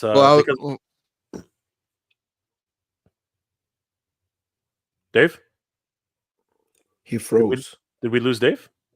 He froze. Dave, we lost you. Can you come back? I'm here. Can you? Oh, there Yeah. we go. There we He's go. back. I don't know. Weird. I must have an internet issue or something. No, what I was saying was when Carlos was talking, I was thinking of Chris Evans Yes, because Chris in the Evans' first transformation was Avenger, Captain America, we see him, obviously, like, we see like his chest is developed, his shoulders are, but we also seen them CGI the hell out of him when he was scrawny before he takes the serum. This is true. This is true. So I mean, definitely, they want him built up for the more practical, filming, but they can always CGI him as a scrawny Atom. Yeah. So I mean, Totally. I mean, seeing him, obviously he's still covered up, but I mean, this definitely shows that he can play it bulked up. But I think also it's going to depend on how are they going to look. I mean, are they going to go CGI heavy with like the face and everything? Are they going to, like, because He-Man, obviously He-Man is a warrior. He might be known for having, maybe scars from the battles or whatnot. Who knows? But like those photoshops that you showed us. He froze. Dave? Yeah, he froze again. Yeah, we come back, Dave. There you go. I'm here. Yeah, we see you. But I mean, this is definitely a good step forward in my book. Theoretically, yes. Oh, sorry. Yeah. Yes, his overall size. Yeah, I had my doubts. And I still sort of have my doubts. So let's just get into our particulars now. With these AI generated ideas, I have a little bit more of an overall outlook on it, and I'm thinking, okay, it's. I mean, these are actors. At the end of the day, I think they can all do a great performance, and it's really going to lean heavily on the story. So, if we take it from the aspect of the story, I'm going to paraphrase here, but in the review I did, I believe, and again, I'm only paraphrasing here, but Nicholas went on to say, I'm just going to say Nicholas, it's just a lot easier. He went on to say that this movie is definitely going to be a departure from all the other movies, all the other series that came before it, whether it's the Master Universe movie, Revelations, Revolutions, Filmation, because he said that they were all sort of campy in their own nature, but they're going to have their own storyline on this, and it's going to become their Bible. So by the byline that we've already gotten from the director, I just it's hard to see it. My biggest problem with the synopsis that we have been given so far is the line that he's taken from Eternia, escapes Eternia to be safe on Earth, and he grows up for the better part of 20 years there.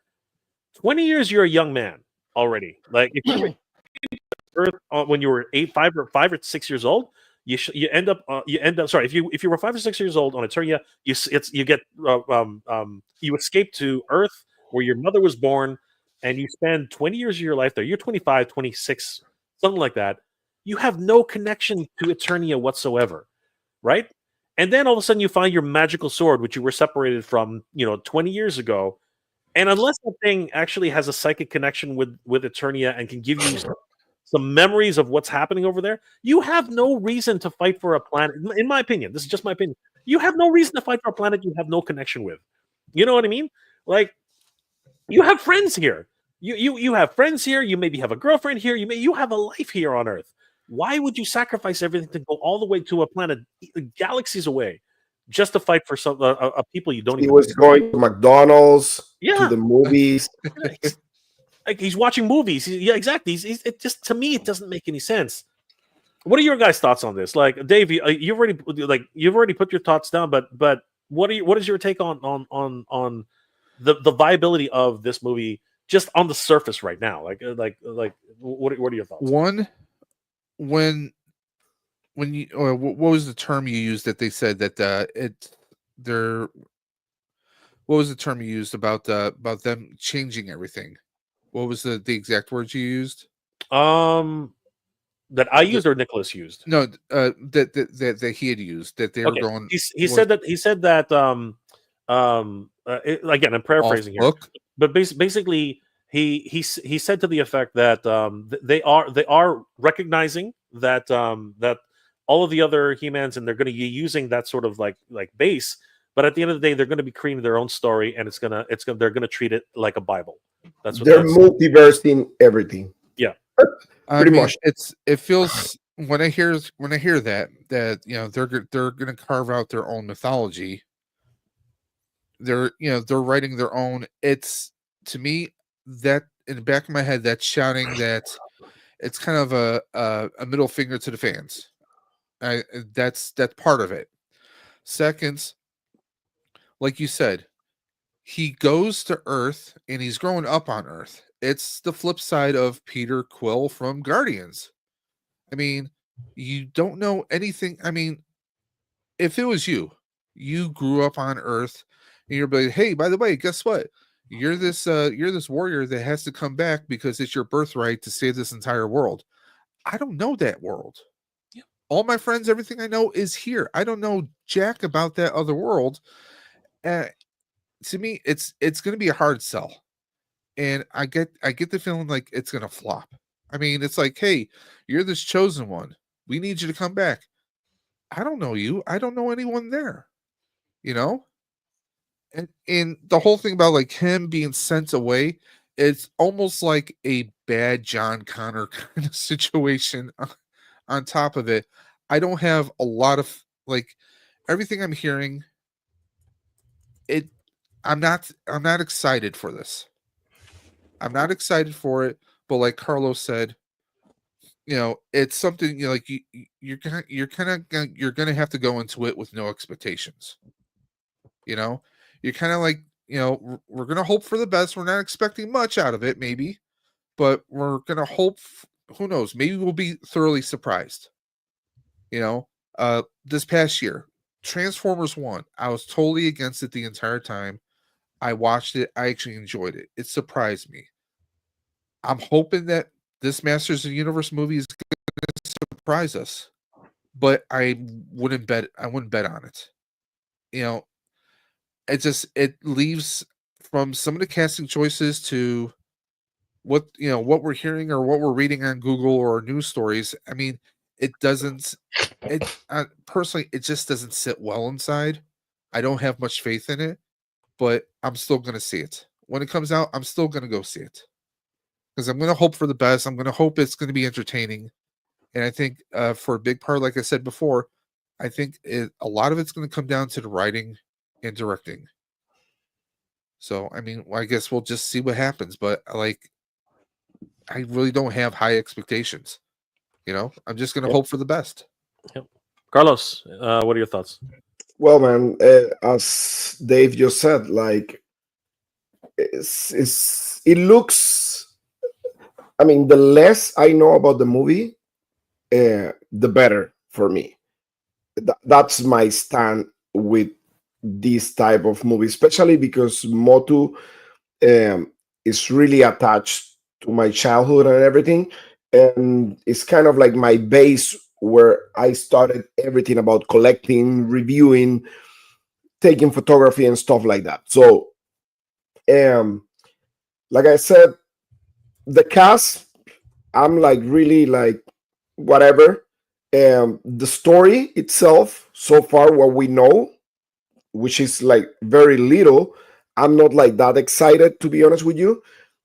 But again, I have no expectations. And like Dave said, Transformer 1, it was a movie, the best example of a movie that I went to the movie theater with no expectations. And I went to see that movie with my daughter, surprisingly, and that's really cool that he bring up that, because it was like 4 dads with my daughter and her 3 best friends.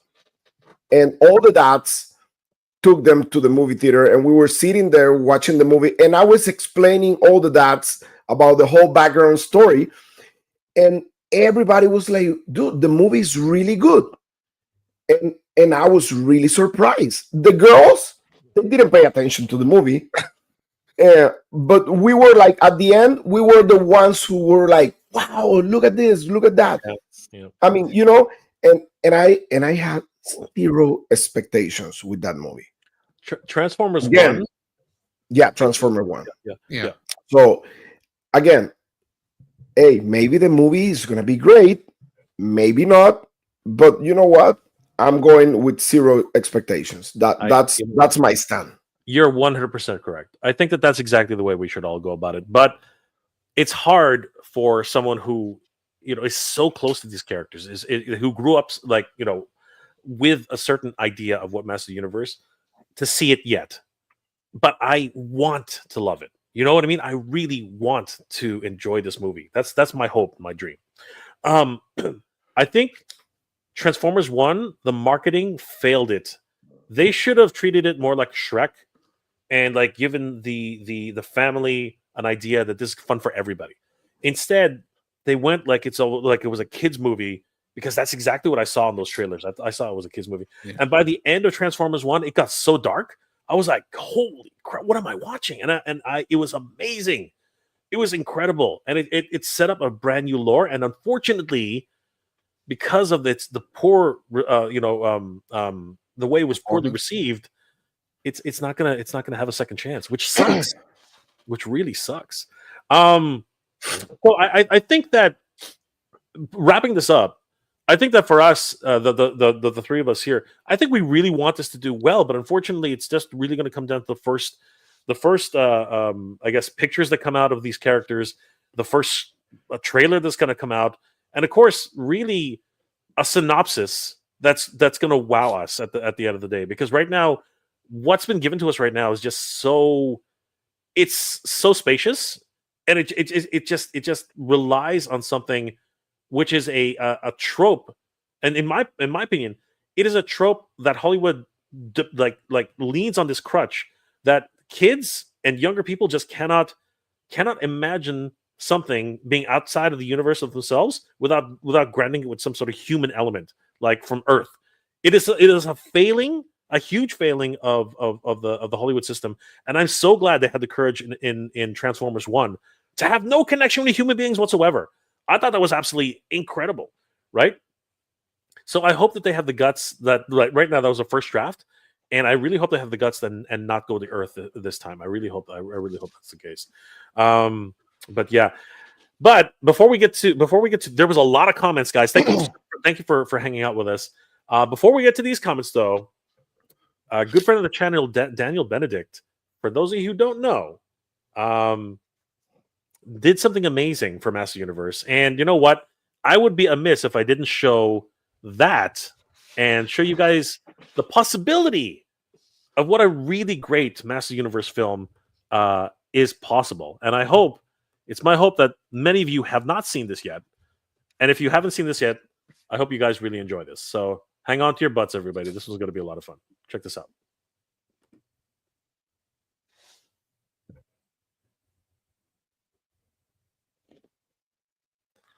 And there's no audio. Great.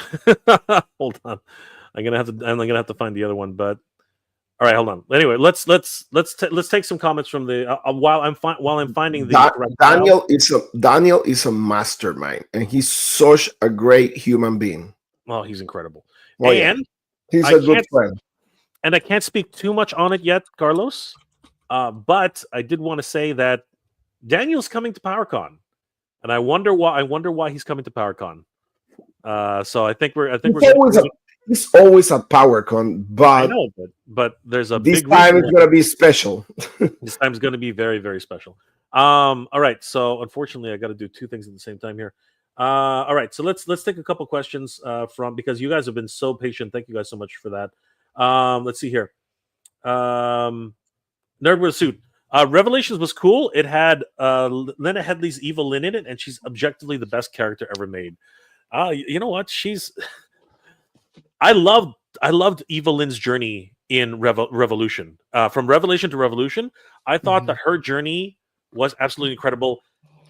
But I have a caveat to that. I'm not sure redemption is actually possible for what she did. I think that's I don't want to go into too many spoilers, but what are your guys' thoughts on without trying to spoil that portion of it? What are you guys' opinion on Eva Lynn's redemption? Let's leave it at that. But do you guys think she deserved redemption? Because that's actually what happened in Revolution. Carlos, what were your thoughts on just Eva Lynn as a character on that sense? Because kill her.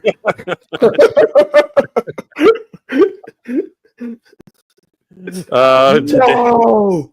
Dave, I mean, I loved the storyline from Revelations to Revolutions. She is, I mean, she's the darkest. She's the darkest one around. I mean, she is the Harley to Skeletor's Joker, but she has so much darkness in her. Did she deserve redemption? No. I mean, she's evil Lynn. Yeah. Contrary to some of the little side stories that happen within the series, no, she's the darkest. She's the darkest. I mean, we see in comics and cartoons and everywhere else, you get like, oh, like Marvel. Marvel's infamous for like, oh, we have a villain in this movie. Oh, guess what? They're gonna get a Disney Plus limited series, or they're gonna appear in this movie. Oh, now they're gonna redeem themselves. We see that way too many times. But Evelyn, no, she doesn't. Yeah. There's just so many people who are going to be torn on that. I mean, if what she did in Revolution, could it atone for everything that happened in Revelation? I mean, it's no matter what, it's a tough sell. But I think a lot of people are gonna be on the side of no. She has a lot more penance to go through, and maybe can never truly be forgiven for what actually happened. So it's gonna be one of those situations where it's gonna be debated for all throughout what's it called, throughout the Master Universe what's it called, fandom. I think we're all going to basically just keep just questioning whether or not she ever deserves any real redemption. I mean, she definitely is an awesome character, but true. Still, if we ignore this, here's what's really crazy. If we ignore what happened in Revelation, then I suppose Revolution would be interesting, but we can't ignore that. There's just no way. And well, let's not talk what actually happened at the end of Revolution. No. But anyway, let's continue. Judd Manville. I thought that was Glimmer. Holy hell! You know what? Glimmer would be really cool. I mean, like, you know what? Actually, thinking about it now, she does kind of look like Glimmer in those shots, right? Was it? Are you talking about Mendez, or are you talking about? I think he's talking about one of the shots from. Oh no. Oh, you are talking about Evelyn. I don't know. No, she didn't look like. No, for me, she didn't look like Glimmer. What do you guys thoughts? Did the Evelyn shots? Do you think she looks like Glimmer? I don't think so. No. I don't know where Judd's coming from. I don't think that's Glimmer at all. Damien Ristori. My dream car choice might be a bit as old as Ron Perlman. Okay, I don't know. I don't know where that's coming from. Sorry, guys. You guys seem to be having your own side conversations, which is okay. Okay, did you just want us to talk about Glimmer? Is that that why you brought up Glimmer? Holy crap, Judd's all about Glimmer. He's all right. You got me to talk about Glimmer. Okay, there you go. Be happy. Jeez Louise. Let's see here. Night Train. I'd imagine acting is more important than anything else with Skeletor. Probably a lot of CGI. What do you guys think? Do you think it's going to be very much, as you said earlier, Dave? Do you think it's going to be like the Planet of the Apes, or the Navi? Me personally, I love if there's a balance of CGI, but when it comes to Skeletor, I think he needs to be practical. I think it has to be, you got to have prosthetics, you got to have practical makeup. Don't CGI. I mean, it's like I said before, Frank Langella, you can see his inflections. Yeah. You can see, I mean, even the look in his eyes. I mean, he conveyed so much, and I think that's a good argument for practical special effects. Yeah, practical. I mean, that's my vote. You're so right. He set the bar. Carlos, what are your thoughts about the CGI? No, yeah, I agree. CGI is good for maybe like if you're gonna create a character, maybe like Beastman or something like that. It may work. Maybe like Whiplash, stuff like that. But for or Too Bad, but for characters like Skeletor, which he needs a lot of acting he needs to talk a lot because he's one of the main characters in the. I mean, I don't know what's gonna be the role like for him, but I think, like Dave said, needs to be practical. But you need to see the expressions and stuff like that because he needs to, even he's a skeleton, he actually reflects a lot when he with his expressions and stuff like that. So yeah, better like that. All right, I finally found it. So, guys, let's take a break for a second, and let's enjoy this.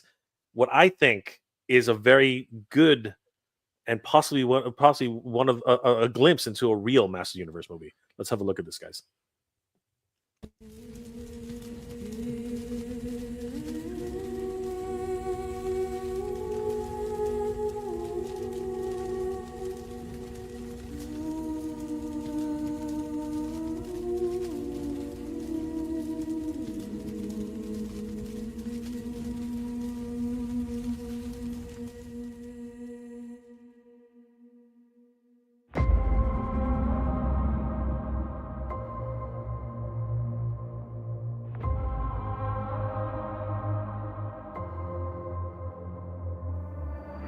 Have you ever wondered, why are we doing all of this?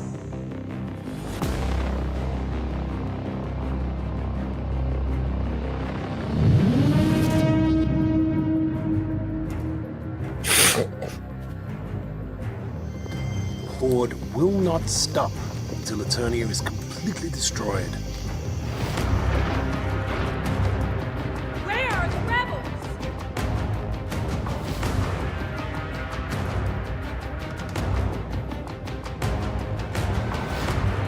Only the king and queen, the sorceress and I know the secret.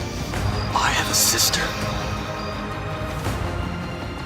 You must destroy the Horde.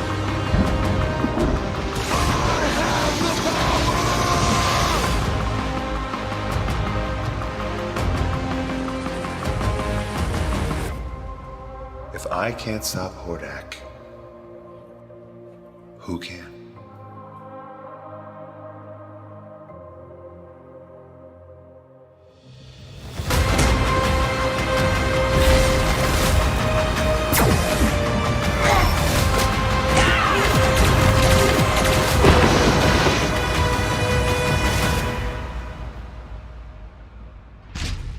Death has come to Eternia, and I am here.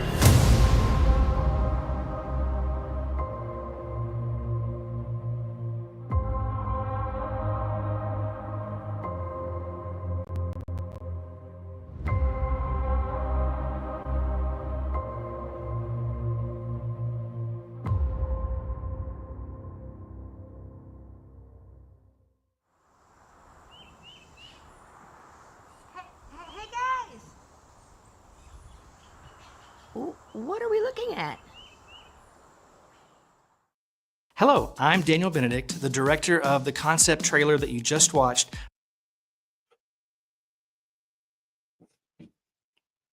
So Daniel's going to be at PowerCon. Daniel, like keep doing that. So Daniel's going to be at PowerCon, and really excited to meet him in person. Carlos, have you met Daniel in person? Because what he's done with the trailer is incredible. Yeah, Daniel and me, we're friends since forever. I will say I know Daniel's maybe since 2012 or so. That's amazing. And he's an amazing guy. His family and everything. Fall of Grayskull is incredible. I don't know if you watched the first one. I did watch the first one, and you know what? The pacing was a bit off, and I think a lot of people have told that to Daniel. But what he was able to do with the budget he was able to put together, and just the love and the passion of it, I thought it was amazing. Honestly, yeah. And on this one, I mean, Matt O'Toole as Duncan, that was amazing. I mean, I know Matt; he's a great, awesome guy. He works with Savage Crucible also. And he actually works, I think, for Lord of the Rings, doing some stuff for Lord of the Rings. Rebecca McDonald. Yep. She's awesome too. A lot of the costumes. Yeah. I mean, man, These incredible. these two are actual writers on the Filmation cartoon for She-Ra, He-Man, and Bravestar. Yeah, and they're actually writing the script. Yeah. So you know what? This to me is the movie we deserve, and it's not just me. Pixel Dan has said that. So many other toy tubers, we've said the same thing. Dave, have you seen this? Like, did you see this the trailer before? No. This is the first time I'm seeing the trailer, and I'm ready to sit down and watch the whole thing. Just watch the first one, The Fall of Grayskull. It's amazing. Yeah, because I've been following him because I actually came across his channel because him and Tuesday Night did a cover of the Power of. Yes, it was so good. I mean, it was so good. That that's how I found him actually several months back. So yeah, I'm gonna have to go back to the channel and watch them. I'm probably gonna watch them later today. Then yeah, Daniel is so talented, man, and what he did with the first Fall of Grayskull with no budget at all, was insane. Yeah, it's so really I'm just gonna go ahead and say it. I'm pretty sure Daniel wouldn't mind too much. Daniel's gonna be there, and he's gonna be promoting something. I'm gonna put it that way. I don't want to give everything away. I'm gonna let Daniel make the final reveal. But yeah, he's gonna be revealing something at PowerCon, and I think a lot of us are gonna be supporting it. So, guys, if you're at PowerCon, Toylanta, definitely come by the booth. Come by his booth. And actually, go by the From the Realms booth, of course, and we're all going to be there, and it's going to be a lot of fun. And there's He-Man himself right there. You're gonna Matt Cardona, like a lot of great guys. There's Rebecca. We just saw her right there. Great cast. You know what I mean? Like, so definitely looking forward to hanging out with Daniel and everybody there. Nerd with a Suit. I want an Indiana Jones / Rocketeer crossover personally. You know what? That's a really good idea. I love the Rocketeer as a kid. What about you guys? Did you like the Rocketeer? It's awesome. Definitely. I thought it was a really fun film. A crossover would be neat. The time period's about right. Yeah, but you have the Nazis, so yeah, it could work. It could work. But it would be. I mean, Indiana Jones has done crazier stuff. We'd have to de-age or get another actor, maybe a much younger actor. Maybe that's the key. Super Mario Brothers 3. Jay, we already got 2 Motu fan films. Actually, we did not. We have one, and the next one is up and coming. I'm going to go ahead and say it that way. Fall of Grayskull and the sequel of Fall of Grayskull 2. Tuesday Night Sings. It's an outstanding cover. Yes, just like Dave said. Guys, if you haven't seen We Have the Power, you guys have to see. It's a gorgeous cover song. It really is. Nerd with a Suit. Skeletor in 2000 played by Brian Dobson, who is Michael Dobson's brother. Michael Dobson played Starscream in Transformers Armada. Yes, and again, wonderful portrayals. Very dark. I loved Skeletor in 2000X. He was amazing. Hey, No Chewing's in the house. What's going on, Chewy? Good to see No Chewing. The Nerd with a Suit. Idris has more of a daddy vibe, so he fits Duncan in comparison to someone, say, like Clampchamp or Decker. I agree. Again, he's more of a hard-nosed father, though. I mean, like looking at it from Pacific Rim and stuff like that. Decker will be great. Yeah. So we'll see how I'm looking forward to it. I really am. Chad Stewart. I wonder if they're going to make a Leto look like Garrock. Garrock? Who's Garrock? I don't know who Garrock is. Do you guys know who Garrock is? Chad, I'm sorry, we don't know who you're talking about. I'm wondering if he means there's a from Star Trek Garrick, the Cardassians, how they kind of had like the bridges going over the brows and around the face, more almost skeletal like. So I mean, I don't know if he means that or if there's another character, but that's the thing that pops up in my head. Yeah, the spoon heads. Interesting. Yeah. Maybe, you never know. We literally just showed it to everybody, Mr. 767267. Thank you for that. Tube Top 123. I love the Ghostbusters packs behind Dave. Yes, they are freaking awesome, aren't they? Like seriously, I have the one is the HasLab, the one with the yellow bumper. Millennium Workshop actually made the yellow bumper for me. It's fantastic. The other one is a Ben and Kent Proton Pack, where you can actually buy the parts, the electronics separately, but then you have to paint, bond it, and put it together yourself. So yeah, they're about The HasLab's maybe about 20, maybe 25 pounds. The other 25 one, pounds. well, maybe about because I've replaced a lot of parts on there. It was supposed to be lighter, not heavier. Well, the other one is easily 50 pounds. Oh my god, that's crazy. That is So, a weight on your shoulder. It's fiberglass. It's all metal. The battery packs inside everything. So plus I hear you. The Alice frames. I hear you. Just like you see in the movies when they put on the packs. This is the worst part of the job. So Nerd with a suit. I wanted a Transformers movie that's the first 5 minutes of Bumblebee. Well, they made it and nobody saw it. You know what? You're right. And is it Travis Knight? The director of Bumblebee is directing Master Universe. So there is some hope. There is some hope. We'll see how it plays out, my friends. Alex Valdez. I'm gonna watch it, but I'm with Dave on this one. Not overly excited. Yes, this is true. We'll definitely have to wait and see how it goes. Super Mario 3. Jay, is Mad Hatter okay? Heard he lost power yesterday and his live stream was canceled. Hatter is very far away from the hot zone, so if he lost power, it's because according to him, he shares the same grid as LA. So I think that's the problem. So they're having electrical problems. He's gonna have electrical problems. So yes, he's fine. He's fine. Him and his family are fine. Thank you for your concern, Super Mario. Yes, we are back here on planet Earth. Unfortunately, that's apparently where Adam is cursed to stay for now. So until something changes, Adam is going to be on Earth. There's nothing we can do about that, my friend. Sci-Fi George. Despite a few choice scenes throughout the Bay films, overall they're trash. Ouch! That is a harsh. You know what? I can barely remember much of the Bayverse films, so I don't know what are your guys' thoughts? Like, are there any really memorable? Like that's a fair statement. It really is. Because it's just like Michael Bay. He knows how to make money. The Transformers movies, obviously, they made money, but also look at the Ninja Turtle movies. The 2 Ninja Turtle movies he did. He originally wanted them to be aliens and not mutants. He's got his own visions, and obviously it didn't play well with us fans. To me, like the first real live action Transformers movie I overly thoroughly enjoyed was Bumblebee.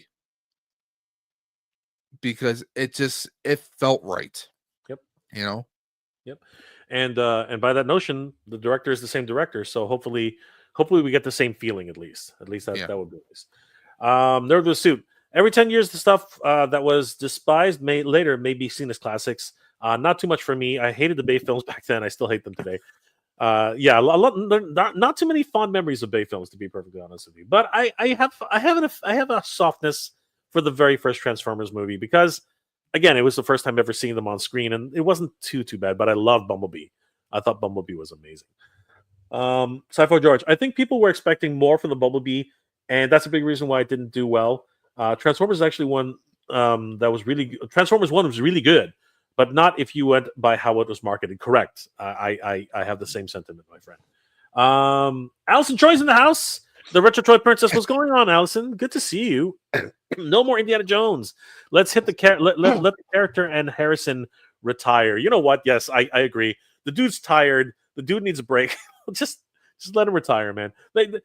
He stole the hat back. I was like, come on, are you serious? That was just so wrong. If nobody knows what that is, that's okay. Don't worry about it. Let's see here. Gar is the race of blue people. That's the Gar race. Now I know what you're talking about. Okay. Thank you, Allison. You are awesome. Yes, of course, the Gar are Skeletor's people. That is correct. And Chakotay, yes, and Chakotay, 100%. Thank you, Nerd with Soup. Sci-Fi George. I see Carmen Sandiego more as Lara Croft arch nemesis. Okay, I don't know where that came from. I guess you guys were talking amongst yourselves, which is fine. Future DC Warrior action. Meg J. I'm not really bothered by the new Motu movie plot because it seems like they're adapting from the 2013 Motu comics from Jeff Johns, where Skeletor mind-wipes Adam and he's living like a regular guy. But he's living on Eternia, right? So I'm just saying. I'm just saying. Okay. Nerd with a Suit. again, I want a Motu story post Horde Prime defeated, which is why I'd like for DreamWorks She-Ra movie. Let's see some new stuff arise from the overflowing of an evil empire. Interesting. So yeah, guys, it's obvious that all of us are passionate about Master Universe, and we want to see something good come out of it, which is fine. But you know what? At the end of the day, we just have to wait and see. But I will stand by my original statement. I will believe it when I see it. Unfortunately, I've just been let down too many freaking times, and it's hard. It is so hard for me to really come to terms with that. Just before we start winding down, I wanted to show you guys a big treat. This is something which just came across my desk, so I wanted to let you guys have a quick look at it. And before I put my foot in my mouth, I just want to double check and make sure I don't have any of the wrong slides up here, because I tend to do that. All right, so guys, for those of you who have been big supporters of Flipboard and the champions of Neferity, check it out, everybody. We are in full production mode, and we were aiming for December, and I know some people were a little bit upset by that, but due to all of the there was postal strikes here in Canada too, but due to all the shipping concerns all over the world and other factors, I'm not going to get into that. Too many politics as it is. But as you can see here, a lot of the packaging is already ready to go. Look at wow, all those heads. Skeletor heads. Look at all those heads. Those are bots. There's your Skeletor right there. There he is. Hey. There he is. But more than Skeletor, we got Flipboard. We got Flipboard. He looks amazing. Look at these guys. They're ready to go. Well, this is actually Flipper Frank. Yeah, that's Flipper Frank. That's Flipper Frank right there. But look at all these flakers. They got the tongue out. They're doing their thing. We got some army building going on here, boys. Like, this is crazy. Wow. All right, look at all those Flipper Franks. They're about to start a flipping army here. And there's the beat up. Jesus. He's all beat up. That actually is Flipboard. That's Flipboard proper, but he's beating the hell up. Awesome stuff. Look at all that gold. We are swimming in it, guys. Flipboard is on. There are the extra reward packs. We got the Flip Life and the extra heads. So those are extra tier rewards for those who got them. And check out the mini. These are the minifigs. Look how tiny they are. They even come on their own backing cards. Can you believe that? How's that? That's how small. That's how small they are. Wow! Look how tiny that is. That is something, right? And then let me show you. The. Hold on. Let's see here. No, not done. And then let me show you the. Here, look how tiny they really are. Look at this. Look how small that is. Comes with its own backing card. If anybody has the Sergeant Slaughter minifig, it's very similar to that. But we have a lot of paint on these ones too. Really great stuff. Look at the detail in that head. We got the cracked glass. We got the missing tooth. So much fun. And the sunglasses come off, which is really fun. There's another really cool example of how big these things are. Really tiny. Wow. There's we got all the bodies. Dexter's been busy. So this is his floating stash in the bottom of the ocean. Look at these guys. So if you guys have been wondering, I was given permission to share this. So anybody You're not in trouble, right? Yeah, that's right. And Carlos, you're gonna get yours soon for sure. There are the boxes. Like, we got hundreds of these boxes. More rewards. We got the cash bags. We got the devil horns. Right. Look at the gold. Just make sure that I get mine first so I can review it. Carlos is so impatient, man. But yeah, no worries, Carlos. We'll get you your stuff. There's the stealth. Look at those stealth bodies. Nice. So good. And look at these guys. It literally is a freaking stormtrooper army here, guys. This is crazy. This is nuts. And these are the shipping boxes. That's how they're going to look. So you guys are going to have a lot of fun. And then anybody who orders an entire set, you might get one of these bad boys. So the wait is almost over, everybody. It is coming down to it. And just to give you an overall glimpse as to what they look like, this is what you guys can expect if you get a full set. So going from left to right, there's Flipor. This is the Flakbot. That's Stealth Flipor, Gold Flipor, Glow-in-the-Dark Flipor. Looking so cool. And then down here we have Flaker. We got another Flakbot. So that's a Flipbot. Sorry, that's a Flipbot. That's a Flakbot, right? Once again, Stealth, Gold, and the Customizer's Dream. So that's crazy. That is the entire set. So everyone who's wondering and waiting and they're emailing us, I get it. I totally get it. But they're soon.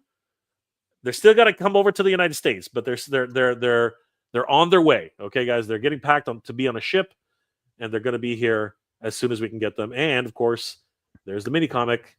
So we got a lot of rewards coming, guys. Lot of I know a lot of you guys have been asking, but Flipor and the Champions of Nefertiti is on the way. Thank you guys for being so patient. Awesome, man. Congratulations, man. Oh yeah, you know what? I fully see From the Realm having the exact same updates for their fans very, very soon. I'm hoping for the best for you guys. So guys, thank you so much for being here tonight. It's been a great pleasure. And I hope, that the movie it turns out well. I really do. I think, I hope it is. Dave, I think we're all in the same boat here, right? Like, seriously. Yeah, I mean, I'm hoping for the best. I mean, I'm not expecting the greatest action movie ever, but I mean, I'm hoping for the best. I mean, it's, let's hope it's as good, if not a little bit better than the 87 film. I mean, and this will be the first time we get live action Adam, technically speaking, since Dolph Lundgren was He-Man the entire time in 87. Yeah, that's true, actually. You're right. But I mean, like I said, I mean, I'm not expecting a whole lot. I'm gonna go see the movie in the theater. I'm not gonna wait for it to be streaming. I want that big screen experience. Because Masters Universe, I only watched that on VHS. Really? Back in 87. That's gonna be awesome then. That's just the thing. So I'm gonna, I'm going to see it. Keeping an open mind, because Transformers 1 definitely proved to be like, okay, like you said, yeah, it came off being promoted as a kids movie. I'm like, well, this looks too cheesy in the trailer, but I'm gonna hope for the best. I mean, also, just like with Superman, I'm not a fan of what has been leaked so far, but hopefully it winds up being a better film. So I mean, I'm gonna go into this. I mean, we don't know what the trailer is going to be like. For all we know, the criticisms could be all silenced once the first teaser hits. Like you said, the script could be changed. There's still time. 100%. I mean, hell, Iron Man, when it was being made, they were rewriting the script the entire time. The very first Iron Man movie. It's been, the Jeff Bridges mentioned, it was like, they were rewriting the scripts like the night before half the time. So who knows? We'll see what happens. Fingers crossed. Absolutely. Carlos, final thoughts on the movie and what your expectations are. Well, man, like I said before, I have no expectations with the movie. I'm gonna give it a chance, like I do with everything. I'm going blank to watch the movie. I'm not gonna let other people tell me whatever. Everybody has their own opinion, and I respect that. But yeah, I mean, like I did with Transformers 1, pretty much. I went with zero expectations, and just try to enjoy the most I can and see what's coming. If it's bad, well, I'm gonna hit it. If it's good, then I'm gonna applaud that. Pretty much. Awesome. And of course, I just wanted to I of course echo the sentiments, and everybody knows where I stand on this. Again, I'll believe it when I see it, but I'm really hoping for the best. I did want to actually give a really quick plug to everybody. This 15th, our good friends over at TitanToys.com are going to be giving away this. One of these Aces of Aviation. Nice. And I want to give everybody a chance here who's watching, and of course, everybody who wants to get in on this. I have a video which I did a full review on this on my channel, which is also going to end up being on the Titan Toys channel soon. So guys, check out this video, which I did a review. There's a whole bunch of clues that you can piece together to actually put together the answer. Now, the clues are not the answer. The actual answer is Top Gun based. But because everybody here is watching and has joined us tonight, I'm going to go ahead and give you the actual clue. The clue is 10,000. Okay, it relates to Top Gun. The clue is 10,000. So if you guys head over to this video right here, like and follow the Titan Toys YouTube channel, and of course, put in your guess in the comment section of this video. Your guess for what 10,000 means to Top Gun. You guys could be walking home with an Ace of Aviation of your very own. I did a full review of this, and honestly, I'm really, really impressed. So you guys should definitely check that out. Best of luck to everybody, and huge shout out to our good friends over at Titan Toys. Definitely give them a like and follow, guys, and tell them that Jay sent you. We don't, unfortunately, we will talk. If we have a little bit more time, we'll talk about PowerCon, but I did want to give a chance to Dave and to Carlos. Dave, what are you working on, and how can people reach you, my friend? Well, you can find me on Dave's Dimension YouTube channel, and also Dave's _Dimension on Instagram. My channel is everything: tech, toys, and talk. The algorithm doesn't know what to do with me, so I'm always doing different things. Whether it's a tech video, unboxing, action figures, hot toys. I've recently got into 3D printing, which I've been doing a lot of recently. So just anything and everything. I do Tuesday night talks, or my channel, just an open hangout stream. We talk about just about anything. Dre the Geek Dad and I will be resuming the Outer Dimension podcast, and we have a separate channel for that. So if you like just hanging out and talking about movies, not just new movies but old movies, we compare different action movies. Like we did our top 3 picks for video game turn action movies. We've done that. You can just go look us up at the Outer Dimension podcast on YouTube. Go ahead and subscribe to it, and we're going to be resuming that later this month. Okay, awesome. Thank you again, Dave, for joining us tonight. It's been an absolute pleasure. Carlos, what are you working on, my friend, and how can people reach you? Man, as always, badass reviews on Instagram. Check all my toy photography, toy news, and everything. YouTube channel, badass reviews, as always. YouTube reviews about action figures and stuff.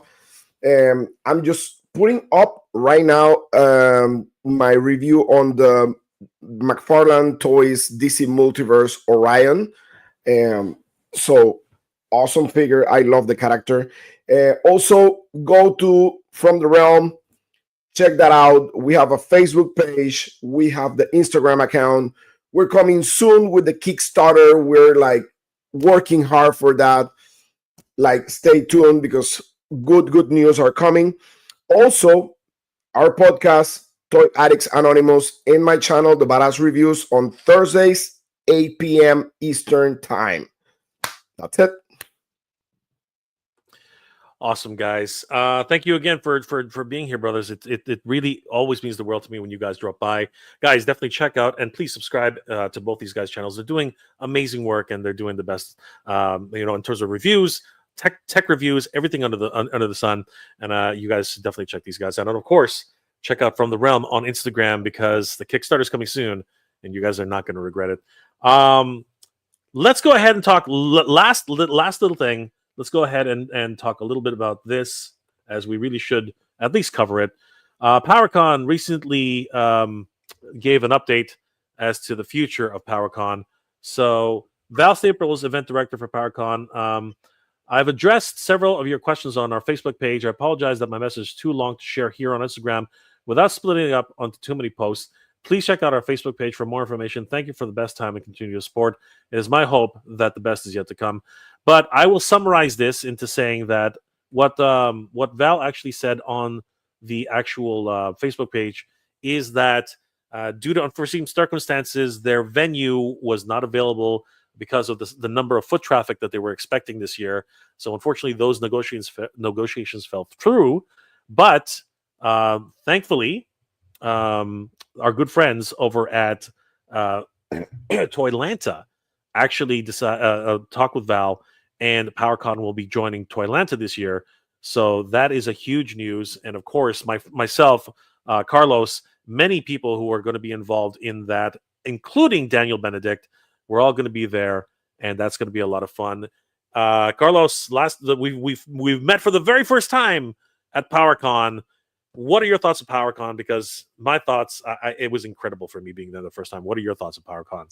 Oh man, I mean, PowerCon is to me like a family reunion with like all my friends from like when I moved to United States. Pretty much, I linked with everybody that was like Motu fans. PowerCon is incredible. Like the environment, amazing. If you like Masters of the Universe, if you're a fan of Masters of the Universe, PowerCon is the place to be. Pretty much. 100%. Amazing show. And of course, it became an independence haven. There are so many independent toy companies that were there. It was absolutely incredible. Dave, have you ever been to PowerCon? No, not yet anyways. Because usually for me, the spring, like from like now until spring is kind of hard for me because during the weekdays I work, but also some people, you've obviously seen the Ghostbusters stuff behind me. I'm actually a part of a charity cosplay group here in Buffalo. So we do a lot of events through the spring, and we also do a major event in New York City. So usually my funds are kind of being set aside for that big trip. So usually it's getting, it's been a little hard, but one of these years, like I know a lot of people do Legions Con. A lot of my friends are doing that and going to PowerCon. That's on my bucket list to get out there one of these days. So we'll see. Awesome. So this year, of course, it's actually going to be in March over at Toylanta. So it's going to be in Atlanta. And we, myself, Carlos, a lot of us are looking very much forward to reuniting at PowerCon and of course at Toylanta. We want to give a huge shout out to Brett, who's the organizer of Toylanta. He's working hard, and we hope you guys will head over to Toylanta really quickly. Let's go ahead and bring up the Toylanta information. Toylanta, of course, I don't have it up at all. So Brett is an amazing dude, man. He is incredible. So guys, Toylanta is happening on March 28th through the 30th at the Gas South Convention Center, which is their brand new home. It's huge. Now Carlos and I did not make it there this year for Jolanta, but from the videos that we've been seeing, it's absolutely massive. 6400 Sugarloaf Parkway, Duluth, Georgia, 397. Guys, definitely check it out. We have an exclusive figure coming from the Mythic Legions. Sorry, this is Cosmic Legions, right? Cosmic Legions. Yeah. And that is not Roadblock. That is some heavy. It's an homage to somebody else. ATL 25. This guy looks freaking crazy. And he will be an exclusive figure at Toylanta. Guys, this is freaking amazing. Don't miss out. Obviously, the Four Horsemen will be there, and check out some of these accessories. This guy's looking absolutely badass. Definitely do not miss out on this exclusive figure at Toylanta. And of course, we do know now that PowerCon will be joining Toylanta. Tickets are on sale right now, so you can pick them, and you can pick them up right now. VIP tickets are $100 for the pre-sale. Pickup for a VIP at the door, $50 or $65 at the door. Classic ticket is $25 or $40 at the door, and you can pick those up as soon as it goes on sale. It hasn't actually gone on sale yet, but as soon as they do, we will let you know, guys. Huge shout out to Toylanta and Brett, and of course Carlos and myself will be heading there. And you never know, Dave's Dimension might show up if he's so inclined. We'll see. But we are definitely looking forward to seeing you guys there. Andrew Davis, of course, we met at PowerCon. Great to see you, Andrew. Thank you so much for reminding us of that. And unfortunately, a nerd with a suit says that he can't make it because of the date and time, sadly. For those of you who can make it, we will see you guys there, and hopefully we will reunite as all good friends do. Guys, thank you so much for being here tonight. It's been an absolute pleasure. Once again, we really want Master Universe to come out strong, but we'll see. And I will believe it when I see it. All right, guys, I hope you're all doing well, staying safe. Our hearts go out to everybody who's being affected by the situation in California. Take care, everybody. Stay safe out there. Good journey, everybody. And Geek Proud. We'll see you guys later. Bye-bye.